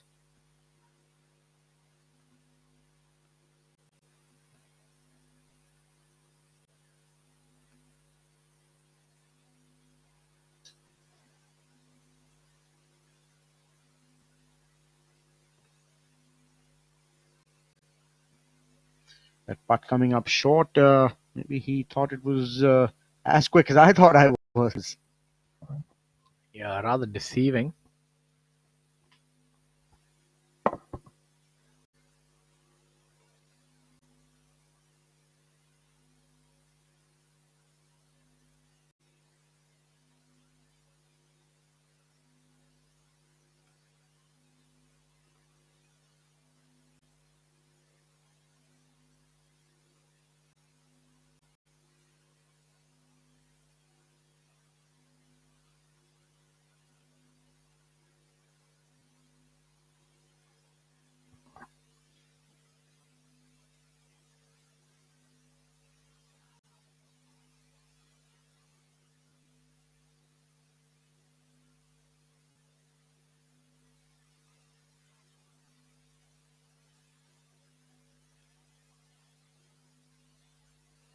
We have a look who really did well from that left side.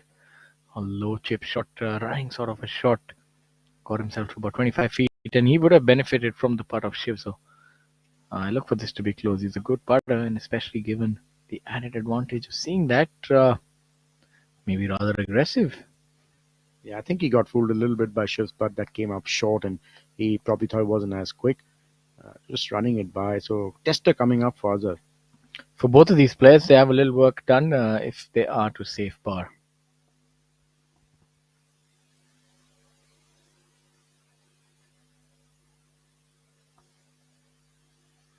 How important is the role of a caddy on this final day and the penultimate day? As the jury is out as to what is the exact role of a caddy. Is he a mentor? Is he somebody that helps in the swing, or just to look at the line? A caddy does don different hats. Given the relationship that a player and a caddy have, a lot of players have their caddy who almost double up as the coaches. Yeah, it's easier for them to look because they're with you, all the time. It's important to sometimes we just rely on our caddies to give us a good yardage, in terms of how the hole's going to play and what the yardage is. You don't want to be out there trying to pace it up and down and see what kind of yardage you have, and the caddies, the good caddies, just give you a number when you ball, and you can just fire away. Um, Also, a lot of them do help you with line reading and tell you how the ball's going to react and all of that. But more importantly, you need to have a relationship with with your caddy, a one that he needs to be your friend on the golf course. You can really fight off a lot of pressure on the course if you've got someone to talk to and just tell him how you're feeling. And they more often than not, they can help you out by just keeping you calm and just keeping you not thinking of what all can go wrong. Shiv Kapoor clearly thinking of something there. Obviously, he's not the kind who thinks about things going wrong, but definitely got some thought in his mind right now. Yeah, seems to be in a contemplative mood. Yeah, maybe he just can't believe how short he left that putt. Mohammad Azhar first, par attempt here. Oh, Oh, this, well he done. looked rather confident, but that ball did roll in gingerly and only towards the end. Did you really think that's going to go in? I thought it was short all the way. He did a Kevin Na there. Yes, emulating the famous walk it in as it's called. That'll be a great replay. Let's have a look at him. I think he knew that putt was going in, but I, for one, thought that it was going to run out of steam here. Yeah, just dropping in on the left edge. Well done, Azhar.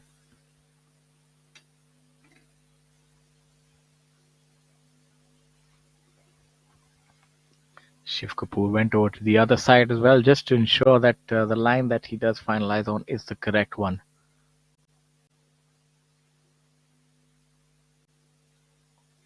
You see, this is a situation both caddy and player are putting a lot of preparation in this one.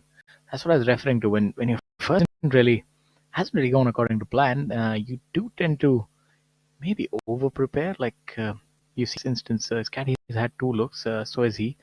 Discuss the lie of the way the grass is cut, from the way that he was gesticulating. Let's see if he has been able to lock in the correct line. Eventually, it boils down to that. You need to have the correct read if you are to hold it. Absolutely. Oh, he's missed it.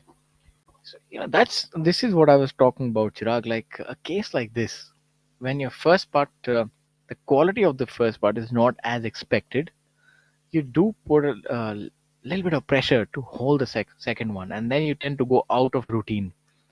I felt that here, they took a couple of looks at the line, and normally he's really brisk with these, but that could be a factor. I think he just misread that, Shorya. He's not the kind to put pressure on himself on a putt like this. This is his strong point. I think he just misread that. But that, even the putt being misread, you think that you just look at it one time, or the more you read it, I know that an over analysis is always paralysis. You tend to go to that. What's the best way to hold these 6 or 7 footers, especially if your first one? It also depends on the kind of putt you have coming back. Azhar actually had an easier putt because it was uphill. Shiv Kapoor's putt was extremely difficult. It was downhill. It had a break to it, so it had to be the perfect marriage of speed and slope. Yeah, I think bit of an error in terms of the leave on that first part. Had he just gone past the hole like you mentioned, others part would have been a lot simpler. Obviously, she misjudged the pace on the first part, and just misreading the line on the second part. He probably thought it's going to break a little bit from left to right because the first part of this part is left to right. And I was mentioning earlier that the second part does move, right to left, and that's probably what he just missed out. Easier for me to sit here and say it, but I think that's what it was. He probably thought that the first part of the putt, which broke a lot from left to right, that's how the general slope is, and that's how the putt's going to break. But it just didn't break. For me, when I think about a great putter, one of the most important factors is how good is he on the ones coming back, especially when the first effort has been a little erroneous or not what he was expecting. Karandeep, obviously, a fantastic putter, as you can see from that fist pump. Yeah, that might as well. That might have been a birdie putt. The way he's celebrating with his caddy on the 14th hole rather at this golf course, so he might just move into the lead now along with Chikka.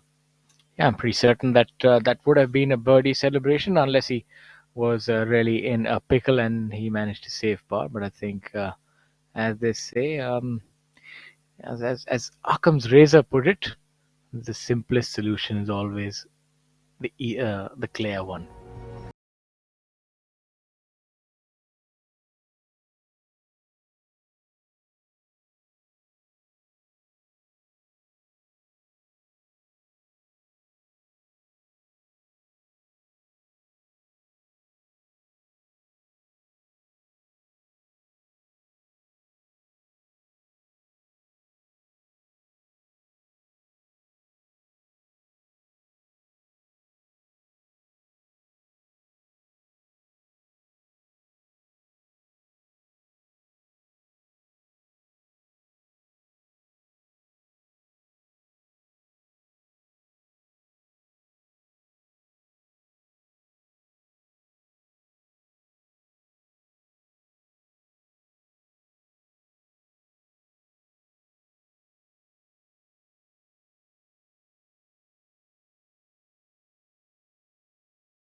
so well. And one of the ways in which you tell yourself that it's only that you reduce the expectations, you reduce it all around, and then you know that in your heart you do want to play well. So that's, I think, that's the situation I'm in. I tell all my friends, and I'm just going for fun. But when you're playing professional tournament, you're competing. It's never fun. You always want to get the best of the opponents. And ladies and gentlemen, that's us. Good morning.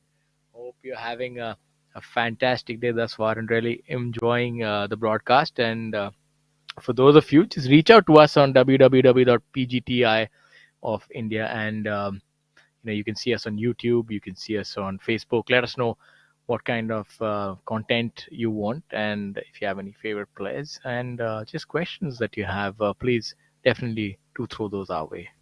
Absolutely, we'd be happy to answer any questions that you may have as we have a look at Mohammad Azhar on the 14th hole. He has now missed it right, Shaurya. That's what we were speaking about. This is an intimidating shot on hole number 5, and he definitely had the right left yips going on. So that's you see when a player is missing it on the left, he's overcompensated. That is that penalty area that you were talking about that does come into play. It's obviously come into play for Azhar, and he's taken a drop from it. Not the best of positions for him to be in. He'll have to work hard to save 5 there. Yes, I think he put himself in the drink, so it seems. And given the fact that it's a red lateral hazard, you can get a drop on either side. So how does that change things and gives a player an added benefit? He can actually select which side he can drop it on. Does that change things a little bit? Well, I think this time around he's just taken it, one club from the point of entry, and that's probably the best line that he got over here. Um, yeah, he's in a spot of bother. Ball striking just seems to have gone a little bit off. In fact, I noticed a little earlier that he was getting a little quick, and his hands were just getting a little quick, not turning as well as he usually does. So that left coming into play, obviously overcompensating on this tee shot because he's missed a few left. But he's made some good saves. Obviously, he seems okay mentally. So we'll just have a look at what he can do on this hole. Yeah, that's what it is. Your true character is really tested in the heat of battle, and he'll learn a lot about himself. And being alongside these stalwarts and really good players will teach him a lot. These lessons will be worth their weight in gold. It looks quite simple on TV, but believe you me, being there and playing alongside these other established professionals, as we have a look at Couple, what a fantastic shot. Yeah, seems like Kapil is holding on, today. And you were talking about his interview earlier, where he said that his field just wasn't the same on the last 2 days. And I think that's half the battle won right there when you can accept it and not fight it. He's accepted it, and he's trying to keep it simple now. Yeah, I think as Rocky Balboa said in the movie, life is about taking those punches and you keep coming back. It's not how hard you can hit, about how hard you can get hit and keep coming back. So, Kapil Kumar, you are performing like Rocky right now. And Azhar's had a little bit of a hit here, and this ball needs to slow down. This ball needs to slow down. I think all in all, that's a brilliant effort from there. Yeah, that's all right. That's all right. If you miss the screen over the if you miss this over the green, that's a really really tough up and down from there. So he might get away with 5 on this hole. He's having to hit quite a few of these recovery low shots. Couple with a fantastic shot there, and Shiv looking like he's missed this green right. So obviously something going through his head here. Yeah, that's he would be doing that miss. He wouldn't like to make bogey, especially where he was. Let's have a look at this shot again from Kapil. Beautiful golf shot here. It ended up really close to the flag. Seemed like he really did what he planned. Was also able to put a lot of compression on that ball and sort of drawing it from right to left. Look at that judge to perfection. Hopefully that should be a gimme birdie, but as they say in golf, there's no gimme birdie. That's still about 2.5, 3 feet, I would say. Absolutely. Azhar here just hitting this punch out from the right side in the trees, taking a drop from that hazard, and pretty good shot actually. I think he's done really well from that. Not the easiest of shot coming out from the thick stuff, and to be able to judge that roll. Yeah, that's a pretty good shot overall. You watch golf on TV, it looks just looks resplendent, and I think it's fantastic what is happening on tour and being able to get our viewers live action no matter where we're playing. And for those of you who want to learn a little bit more about where all and which tournaments, which cities the tour visits, I would encourage you to go over to www.pgtofindia.com and look at the schedule. I think the schedule for the next year will also be out soon. And whenever the tour does visit your city, uh, you have an option of seeing golf for free, seeing these top professionals. And I'm certain that next year you'll have a lot more players. International flavor will be added to tour, and you can just and the players are really friendly. The good thing about professional golf is that they love to share the knowledge, and so I would encourage everybody who does like the game of golf that head over to our site, see when the tour tournaments are there, and follow your favorite players. Yeah, well said, Shaurya. I mean, you have to have the opportunity to now go out and watch all these tournaments coming to your city. Next year is going to be a very big year for the PGTI. I'm sure there'll be a lot of foreign players also coming. But hey, listen, you got some really good players out here in India, so you don't have to wait for the foreigners to come and watch golf when it's in your city. Players like Shiv Kapoor, they're world players. You know, they've played all over the world for a long time, and if you can get a glimpse of them, I think you'll definitely go back home. With a few things that you've learned from someone like him as he approaches this putt of his, which is unfortunately for a par. He missed the screen to the right, chipped it about 10, 12 feet. So obviously something going on here on this back nine for him. Yeah, seems to be unraveling a little bit. The round, I think that's a putt that he must make if he's to try and win this tournament.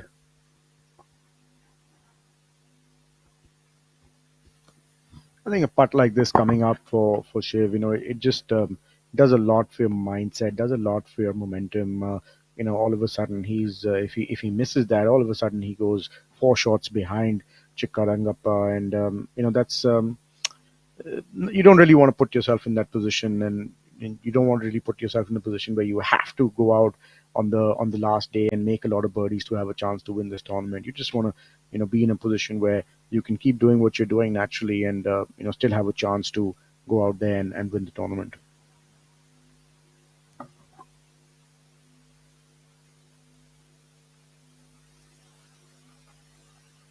Azhar now with this long effort. At par, it seems he took a penalty drop, so this that's that can be given A for effort and maybe B for execution. Should be able to make that one.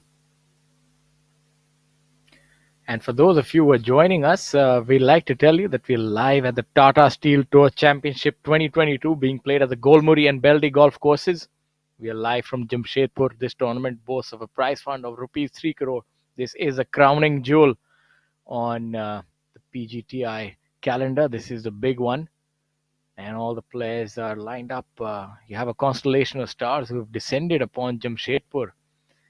You have Shiv Kapoor, Jyoti Randhawa, Shamim Khan. You have Gaganjeet Bhullar, Chika Rangappa, SSP Chaurasia, the Olympian Udyan Mane, and many other names which I unfortunately miss out. Rashid Khan. So you have Asian Tour players, you have European Tour, my apologies, DP World Tour players playing here. So there's a lot of talent on show this week. And leading the proceedings currently is Chika Rangappa, who, believe you me, is 9 under par after 15 holes. So he'd want this round to continue and keep on making birdies. Shiv Kapoor dropping another shot here on this 14th hole, beg your pardon. He's dropping shots, third one of this back nine, unfortunately.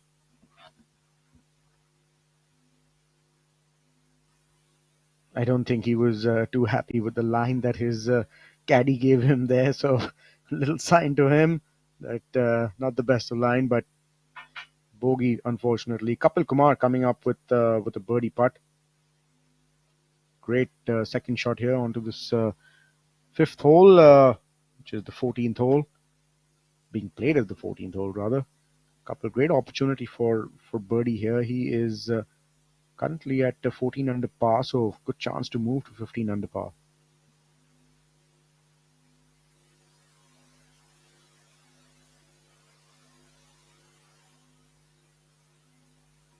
Oh, that's a great putt. Great putt by Kapil. In second position now, Kapil alongside Mohammad Azhar, who is going to drop a shot though. He might be solo second at the moment. So Kapil Kumar doing well.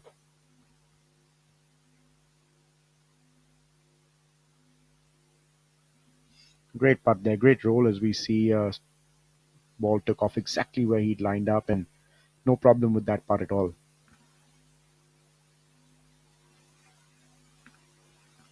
Maybe this is the week that Kapil Kumar gets his breakthrough win. Mohammad Azhar, what seems like it is a bogey putt to us sitting here in the studio. Seemed like he had lost it right and then had to take a penalty drop from the penalty area. And good shot from there, just over the green. This putt for bogey now for Mohammad Azhar. Well done again. Just time and again, he's been making these testers. So obviously not getting too rattled with the way he's been playing. Mohammad Azhar, he's just keeps it together again.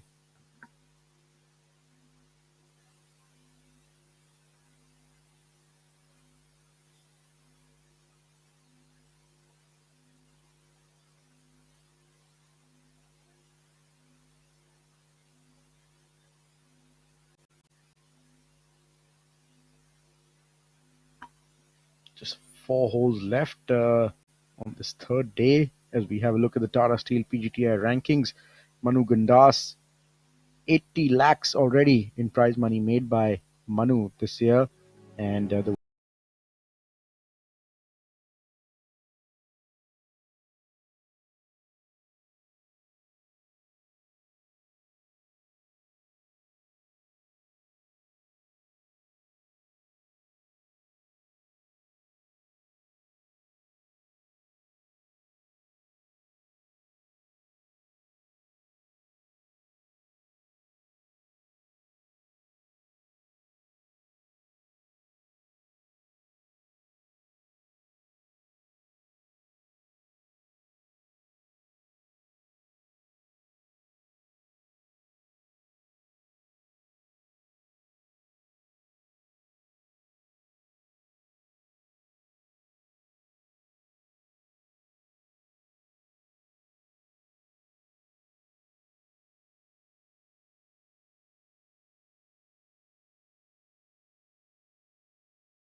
have a look at some of the highlights from round one of this tournament. That's the beautiful clubhouse at Beldy Golf Club.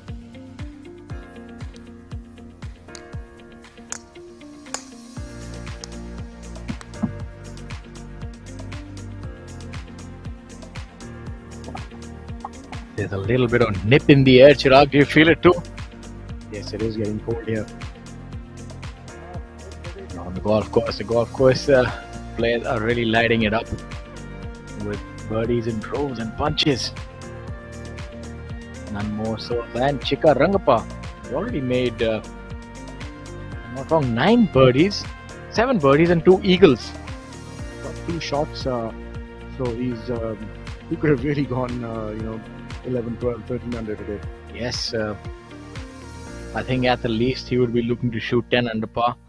Maybe if he can eagle the par 5, he can threaten with a 59 as well. You never know. Stranger things have happened on a golf course. The par 5, he's a long hitter. He could get there in 2. And then you have the 17th, the par 3, the 18th, not outside the realm of possibilities. Yeah, I think 17th is a bit of a hard hole to make birdie on. Tough green to hold that long iron coming in, and they usually put the pin in these little sections of the green where it's tough to get to. So 17 wouldn't really be a birdie opportunity in my books. The 16 definitely par 5. Depends on what tee they are playing. The back tee, it gets hard to get it on or get it home in 2. The 18th, yes, is an opportunity for birdie because it's only the tee shot basically, which there's a little left to right, and you feel that there's a lot of room on the right hand side, but there is an OB that comes into play um, on the right hand side of that hole. Tough green actually plays into the wind, and for some reason, always the wind is always more than what you think it is on that hole. I've noticed that as per my experience, and always end up coming up short. But I'm sure these guys they'll figure it out. Yeah, he could still end up shooting the lowest round of the season. I think thus far it's been 10 under par, so he could breach that, could shoot an 11 under par this by birding two of the last three holes. So it's a fantastic round that he's been able to sew up thus far. And if he continues in this fashion, he could actually maybe reach that number of 18 under par. And with the Shiv dropping shots, and Mohammad Azhar also finding it difficult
it was really one of those things that maybe once in a lifetime kind of game is what they've described it. And I'm talking about once in a lifetime. This is not too far either. This tournament is extremely interesting and it's jam packed on top on the leaderboard. You have people shooting 10 under par Chikarangappa, and you have the best golfers of the country and international players as well in the fray. So it really is a festive bonanza of great golf. We see the group of Angad Chima, Kalin Joshi, and Varun Parekh coming up on the last hole of the day for them, the 18th hole here. And Kalin Joshi going along really well today, 6 under par, 14 under. He's in striking distance.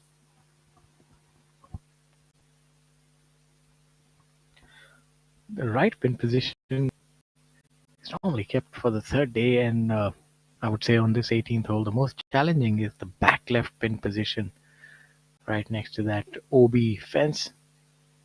Front right is still a birdieable position, as you've seen quite a few birdies on hole number 18.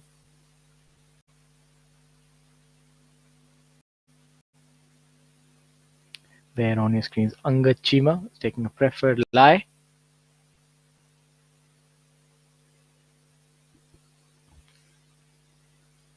Used to be going with some sort of a lofted club, maybe a sandwich there.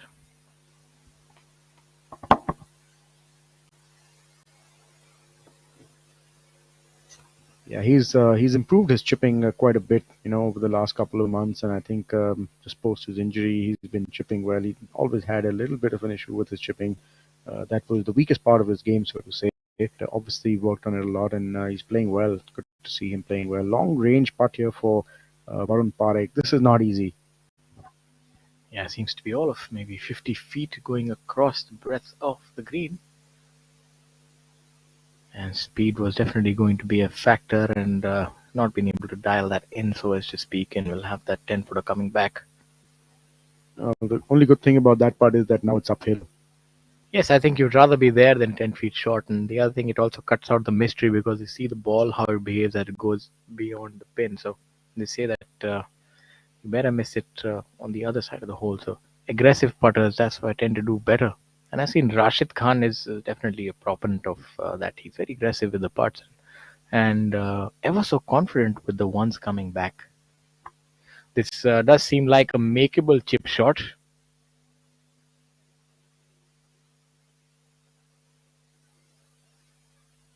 Electing to go with the putter now. Going with the more conservative route is Angad Chima. Angad Chima based out of Chandigarh. Angad Chima currently at 11 under par for the tournament, 2 under for the day. I think that's still in with a chance on the final day. Anyone who's within 5 or 6 shots does have an opportunity to win this tournament. Yeah, if you have a round like what Chikka did, I mean, anyone is in striking distance who's even 7 or 8 shots behind the lead at this point in time. So yeah, this tournament is wide open. I think the good thing about this golf course is the low rounds are definitely there in the offing. So if you can turn it on the final day, a 7, 8, 9, or even a 10 under par is not out of the realm of possibilities. Absolutely. Just getting a little bit of a bad bounce there on his putt, hitting something and just moving off the line that he thought it would go on. So a little bit of a tester now for Angad on this last hole, but doesn't seem like it's going to be too much of an issue.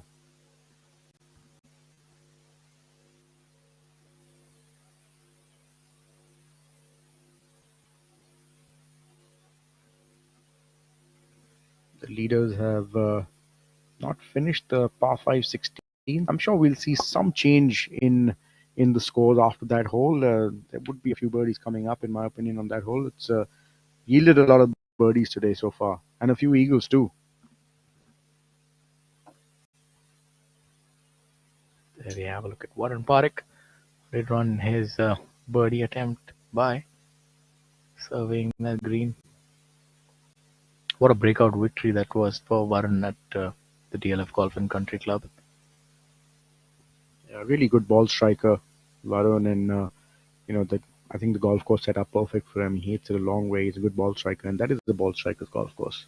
Yes, I think we use that term rather loosely these days, but unfortunately, that is the truth. Or rather, fortunately, there are a lot of good ball strikers, and they do hit the ball far.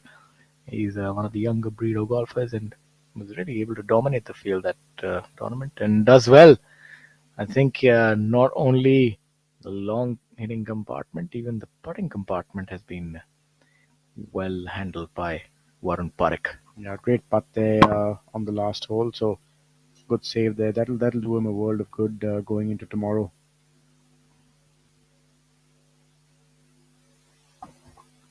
You can see the fist pump there. It obviously meant a lot to Varun. Like I said earlier, there's a lot at stake now. He probably wants to finish in that top 10 and get into uh, get into the final stage of DP World Tour qualifying school. I think that provides a great opportunity for a lot of these players who want to showcase their talent on the international stage. And I mean, no better way than getting an exemption to the final stage. So you just have to play one tournament then after that. And if you can have a brilliant week that time, and then you might find yourself in rarefied air.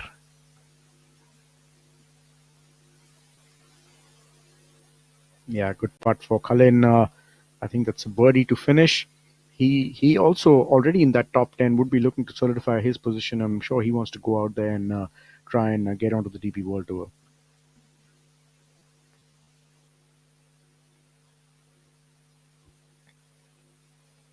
Angat Chima now to save his part should be a fairly straightforward putt for Angat. And as we have a look at Angat, let's also go through some of the other scores today.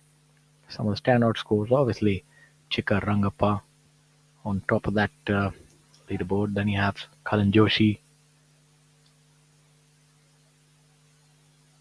You have Shamim Khan with a 5 under par today. Veer Lawat, 5 under par. Kshitij Navit Kaul, who in fact made 5 birdies on the trot at Golmuri from hole number 1 to 5. So a lot of birdies here, and these two golf courses have yielded a lot of low scores. You also had Enthanga Raja Rashid shooting 4 under each. And you have Yashas Chandra with a 5 under par today. And Sachin Bisoya with a 4 round. As well as Sanjeev Kumar, who also shot an identical round of 4 under par. Anga there cleaning up for his par. Yeah, you just mentioned Yasha's with the 5 under par today. He makes up that top 10 right now. He's in 10th position, Yasha. So looking to close in on that top 10 position. A lot to play for these players for next year. I think the tour is going to become big, and it's in a good place now with the partnership with DP World Tour. Just having another look at Angad's putt there. Yeah, good putt by Angad, good save, and good to see him playing well.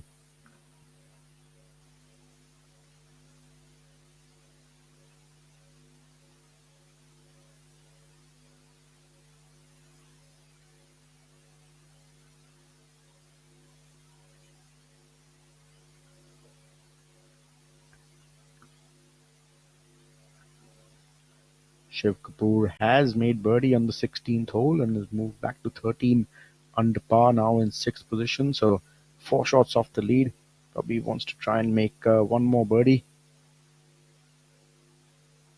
Kapil Kumar also birdieing the 4th hole, and Muhammad Azhar making par. So 2 out of 3 players from our leader group making birdie on that 16th hole, the par 5. Tester 17th hole coming up for them.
Golf Course in Jamshedpur, home of the Tata Steel Tour Championship.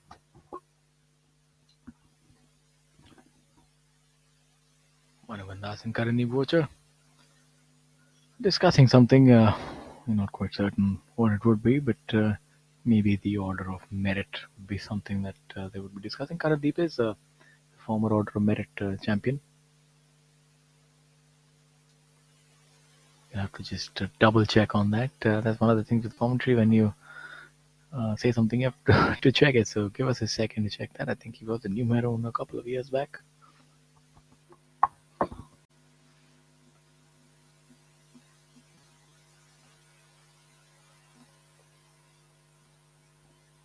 Third player in this group, Karthik Sharma, just getting the distance for his second shot here. Yeah, my apologies. I got that wrong by one. He was the number 2 on the order of merit behind the Olympian Udian Mane on the 2021 season when Udian had that fantastic season. He won 4 tournaments and Karandeep won 2 tournaments that year. With see the increase in prize fund 2021. Number 1 was at 58 lakh with 4 victories. It's almost going to double this year. Yeah, so big difference this year, and obviously we lost a year there in between owing to COVID. The year before that, you had Rashid Khan at 19 lakh, Chika Rangappa at 50. Before that was Khalin Joshi at 62 lakh. So you can see it's been really good growth in terms of prize fund. Shamim Khan in 2017, not that long ago. Udian Mane was second that year. So Udian Mane, no stranger to success. But one thing we must note is that starting 2018 is when the year Karan Joshi actually won the order of merit. That's the year the joint sanction events started counting on the order of merit. So big leap in prize money starting then. Yes, that obviously does add to that as well. You had Rashid Khan in 2016. Rolling back there, Chika Rangappa 2015. So it has been considerable, especially if you look at this week with the amount of prize fund and offer. And as things are going, it's only going to get bigger and better. Yeah, I mean, the first prize itself in this tournament is approximately what, the order of merit winners used to make till about 6-7 years ago for winning the order of merit. This also makes me think that the players would have to make sure that they'll be in prime condition. And we have a look at 2011. Oh my, who do we have as the champion of the Order of Merit? None other than my co-commentator, Mr. Chirag Kumar, sitting in at 37 lakh and being chased by none other than Jyoti Randhawa. He's always been, he was hot on your heels that year, and Jyoti Randhawa still going from strength to strength. You were at 37 lakh that year, so obviously you're seeing that it's about 11 years removed from that, and now the winner might end up with 3 times that amount. So, yeah, so definitely big leap in prize money. Definitely beating inflation and then some. So it's fantastic how the game has grown over the years. And the good news is that this is growing more next year. So Shaurya, you with all those gym sessions and going to Q school, and me nursing a bad back, I think we're ready for a comeback. Absolutely, that's what fairy tales are made of. It's going to be interesting this year, given the fact that the tour has grown so much, and a lot of that the credit goes to everybody who's associated with the PGTI. We talk about our sponsors, our flagship sponsor, Tata Steel, and what they've done. They've really revolutionized professional golf in India. Their contribution has made golf a more accessible sport and a more aspirational sport. You're seeing a lot more youngsters turn professional. And that is owing to the fact that if you have these big groups which lend support to this game, then it gives confidence. It has a ripple effect all throughout, that the youngsters are more motivated to turn professional, and they know that there is a future that you can secure if you can play well. And it also provides the ideal tour to move on to bigger and better things. And now if you can just be number 1 on this tour, you get on to move to the DP World Tour. Karandeep Kocher there with a dart on hole number 18. Yeah, great shot there by Karandeep and Manu. Before that, just tough pin position actually. This one, like I said earlier, just on the right side, and tough to judge the wind to get the distance right. And they both hit good shots into this hole. Opportunity for both of them here.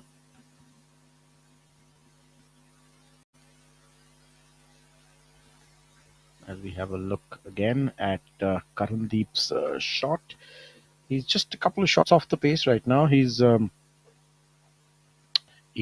14 under par, so birdie here could really do a lot for him tomorrow. Kapil Kumar has moved to 16 under par. He's in second place, birdieing the 16th par 5 along with Kalin Joshi, who's at 15 under par. So they make up the top three at the moment. Fantastic showing by Kapil. I'm really impressed by how he's been able to bounce back. It's a lot of players would be a little discouraged after losing out on such opportunities, but not Kapil. He's been honest and candid in his interview and came across as very straightforward and knew that his shortcoming was basically a loss of feel in the final 2 days. And if you can be cognizant of your shortcomings, you know what you need to work on. So that's something that he's been able to recognize, and brilliant work by him thus far. Like I said earlier, it's half the battle won when you can accept it and not really think of your swing going off or something else going off. He's recognized that there's a little bit of an issue with his feel. Maybe he gets too quick. Maybe he just puts too much pressure on himself, and he's recognized that, and he's definitely learned from it, and that's showing today. The way he's held up, and very impressive actually after what happened in that final round in Calcutta. Double bogey on the second hole starting the day, and then he bounced back from that as well. So Kapil Kumar obviously doing the right things now.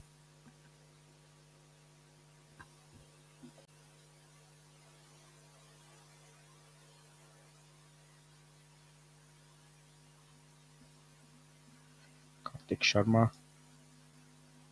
just missed the screen short. Should not be too much of a problem. Pretty straightforward shot here.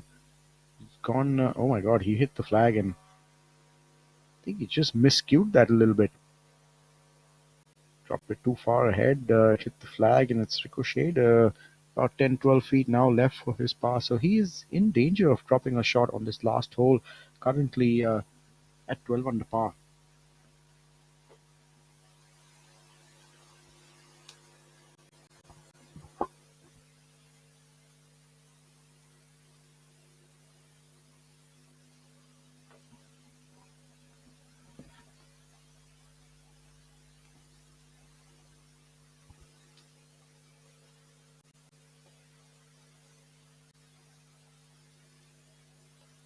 A lot of the players would be looking to birdie this hole number 18, given where that flag is situated today.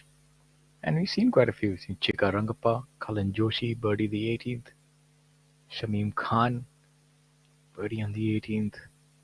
Then he has SSP, Chaurasia, Om Prakash, Udyan Mane, Gaganjit Bhullar, all making birdie on the 18th hole. With the pin position on the left is a lot more difficult. You wouldn't quite see so many birdies tomorrow. I do remember Shiv Kapoor on his first year on tour also won a tournament here as well. Yeah, he did win the tournament in Jamshedpur, and so he's got a good memory of this place. Exactly. And Manu Gandas, oh my God, this guy doesn't quite need to rely on memories. This guy makes new ones. He's a fantastic player, and brilliant birdie there by Manu. Moves up to fourth spot now at 14 under par, Manu Gandas.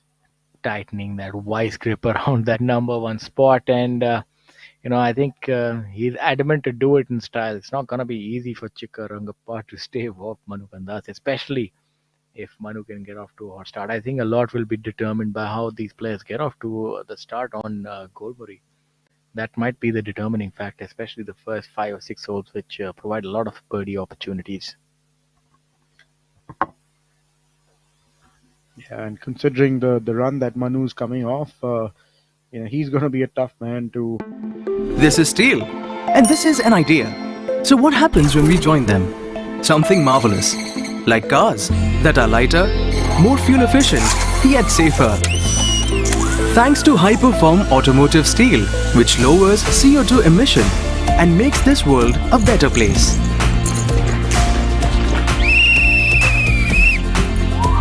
Tomorrow is shaped by imagination and steel. Tata Steel. We also make tomorrow. On to as well. We all love the game, but bills got to be paid. So this is a great week to get that a sizable paycheck. So there's every position to fight for. Yeah, and every shot matters. In every pro event, every shot matters. But here more so because of the size of the event. So these guys are playing for a lot. And Look at beautiful that, putt there by Karthik Sharma. Manu Gandas there with the jab and Karthik with the roundhouse. Both of them making birdies. Vicky on his back. Karthik did make par actually. He missed it just short of the green and got up and down eventually. My apologies. Tend to miss out the finer details at times. Excitement gets the better of me, but either way, that was a brilliant putt. I have a familiar face on his bag, Vicky. I think he's been a caddy through the years for a lot of good players, including Shubhankar. Yeah, he carried quite a bit for Shubhankar in Shubhankar's early days in Europe, and I think that's wonderful. That's wonderful for players to take their caddies overseas. It's really a life-changing opportunity for a lot of them. Anirban Lahiri did that. I think one of the few first players to take his domestic caddies out, and I think he took him to the US PGA Tour as well, if I'm not wrong. Yeah, his caddy stayed with him for actually more than a year and a half in the US. So it was a great opportunity for him.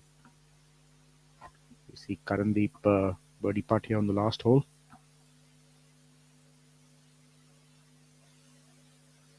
Just about leaving that short.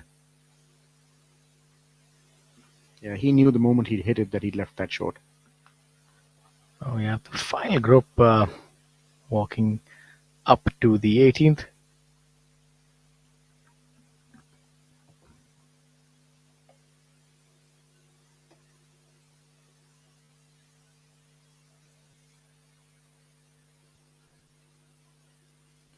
Shiv Kapoor, as I had stated that time, can actually turn it around with a birdie on the par 5, and he did indeed make a birdie on that 16th. So was able to steady the ship somewhat and then making par on that 17th. So at 13 under par, pretty much in it. And he's hit it a long way here. He's way ahead of the rest of the pack. Yeah, I was just having a look at that. That's a monstrous drive by Shiv Kapoor.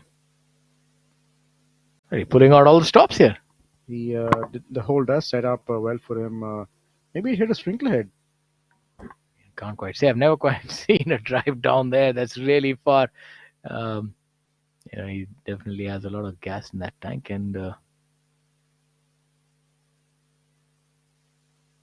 great angle coming up for the side of this fairway. He can really go for this flag. He's also very good. We spoke about his driving and his iron striking. Within 100 yards, he has that low penetrating sand wedge that he hits so well. And I feel that the best players within 100 yards are the ones who can keep the ball low. It's not so easy. Very difficult to hit the ball low from 100 yards. As they say, golf is a game of opposites, and you would think that a good shot from 100 yards is one that goes high. In fact, it's the other way around. The lower you hit it, the more in control that ball stays. Yeah, absolutely. I think we spoke about this earlier. It's about creating the right dynamic loft with your wedges, and that's when you can spin it more. Perfect launch angle is about 30 degrees. So, considering a 60-degree wedge, you got to have a forward shafting of almost 30 degrees to get the perfect flight. There you have it. Pull out your books and notebooks, my friends, and your pen. Let's see if Mohammad Azhar has got the perfect dynamic loft. And we can't quite see the flag, so I think that's a decent effort by. Yeah, that's pretty good. Leaving it below the hole. Obviously, had a lot of spin on that shot, so getting the right dynamics. Yes, and if there is anyone who will get it exact to the tee, it's going to be Shiv Kapoor. Great wedge player. Very, very good with his wedges and his distance control. Didn't seem to get that one right, though. Yes, blame the poor commentators. They seem to have sort of left that a little bit. Didn't quite go through that one. Yeah, Wasn't really that's expecting that that's shot, to be uncanny. honest. Yeah, That's it was, uncanny by Shiv. Usually so good with his wedges, and gets a lot of spin on them, and really a good striker with the wedges, but somehow just doesn't seem to be in his and comfort zone. a clear line as well. That's not really much. If you talk about that flag stick, just move from left to right. It's definitely a case of improper contact between the club head and the ball. Let's see what kind of chip shot he has facing himself. Yeah, I think that was just the execution wasn't quite what he usually does, and obviously miscued that one a little bit. So not going to be happy with that. That was a sitter for him, in my opinion.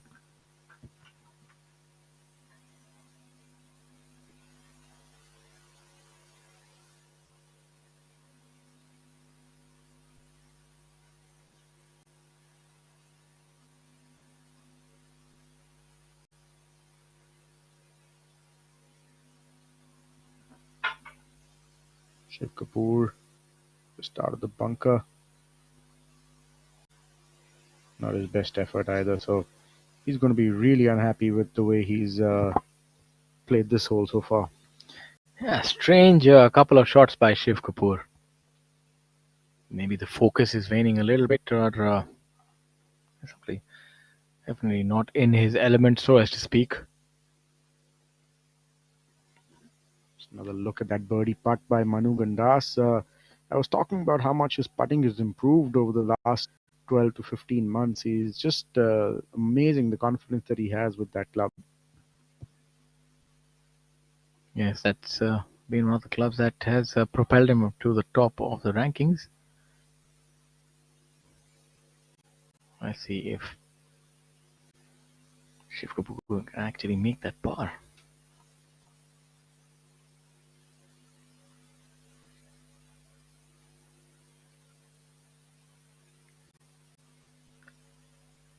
And for those of you who are joining us, we'd like to tell you we're live at the Tata Championship 2022 being played at the Golmuri and Beldi golf courses at Jamshedpur.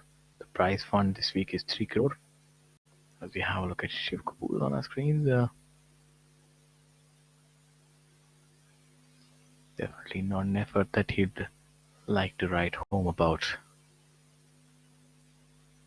In all fairness, that was a difficult shot as well. You saw that pretty narrow sort of corridor that he had to pitch that did break away to the left. As you have a look, a long putt coming up for Kapil. Yeah, it was a good leave actually, if you think about it, because he's got an uphill putt coming up. So long putt here for Kapil, leaving a little short on pace. Tricky to get the pace right on this putt. We saw Varun Parekh earlier, ball just running away from that flag. So have another look at rewind mode.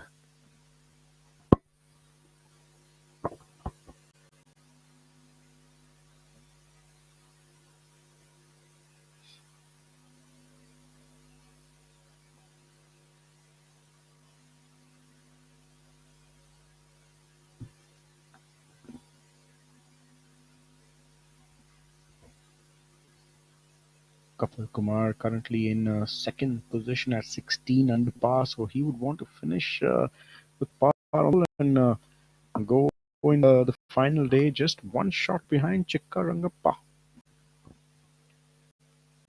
Let's see if Mohammad Azhar can actually make a birdie here. The back nine has not been too kind to him. He's been 1 over on this nine. Let's see if the 18th can ease his pain. Oh, it certainly can. Finishing in style is Mohammad Azhar, and you can see how much that means to the young man. Fantastic putt. Great putt by Azhar making birdie. He deserved that. This young Yes, man. has a never given attitude, and that's what you require in golf, because each of these birdies will be carried over to the next day. Now let's see if Shiv Kapoor can follow suit and make that. Have a look at Mohammad Azhar's putt, and you can see just rolled in from the left edge, and he was so happy and delighted with that effort. You know, Chikka Rangappa is really a Cinderella story from where he came and today, and I'm certain a lot of the players would be, looking at him. as a source of inspiration. Shiv Kapoor to finish off with a par on the last hole.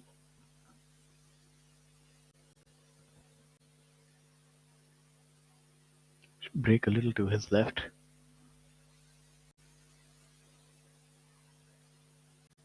And all crimes are forgiven. And Shiv. Brilliant par by Shiv Kapoor. I think he just wanted to make it interesting for the viewers. I think he should be happy. That's a well salvaged par. He can have a little laugh now. Yes, I think so. He's earned it. Brilliant par there. So that would keep him at 13 under par. 4 shots in with a shot tomorrow. Chirag, what do you think? Absolutely. Like I said, within 6 to 7 shots is in with a chance tomorrow. Golmuri does present itself with a lot of opportunities to make birdie, and it's Belly actually. We see a lot of birdies at Belly, but it's just that you end up dropping a few shots there as well. Just the nature of the golf course. So anyone can go low. Chicka today with a 10. I'm sure the pins will be slightly tougher tomorrow, but never know. Yes, the leaderboard tomorrow would consist of just a minute. We're getting an updated scores. We'll be able to tell you the same. It looks like it'll be Kapil Kumar, Kalin Joshi, and Chikka Rangappa. It's going to be a fantastic final group tomorrow. And they're going to be chased by the likes of Manu Gandas, Karandi Kochar, Mohammad Azhar, Shiv Kapoor. A lot of great talent on show this week, and that would be it from us here in the studio. And you have the leader, Chikka Rangappa, at 17 under par. What do you think is in store, Chirag, tomorrow? Yeah, fantastic round by Chikka, 10 under par, putting himself in the lead and just one shot ahead of Kapil Kumar and Kalin Joshi. So it's going to be a fantastic day's play tomorrow. There's going to be a lot of people trying to make a charge. Like I said a little while ago, even 6, 7 shots, 8 shots short of this lead is not out of it. Both these golf courses present opportunities. But that's it from us today. Thank you for watching, and it is going to be an exciting day tomorrow. Do tune in at the same time, and we shall see you all tomorrow. This is Shaurya Singh and Chirag Kumar signing out. Goodbye.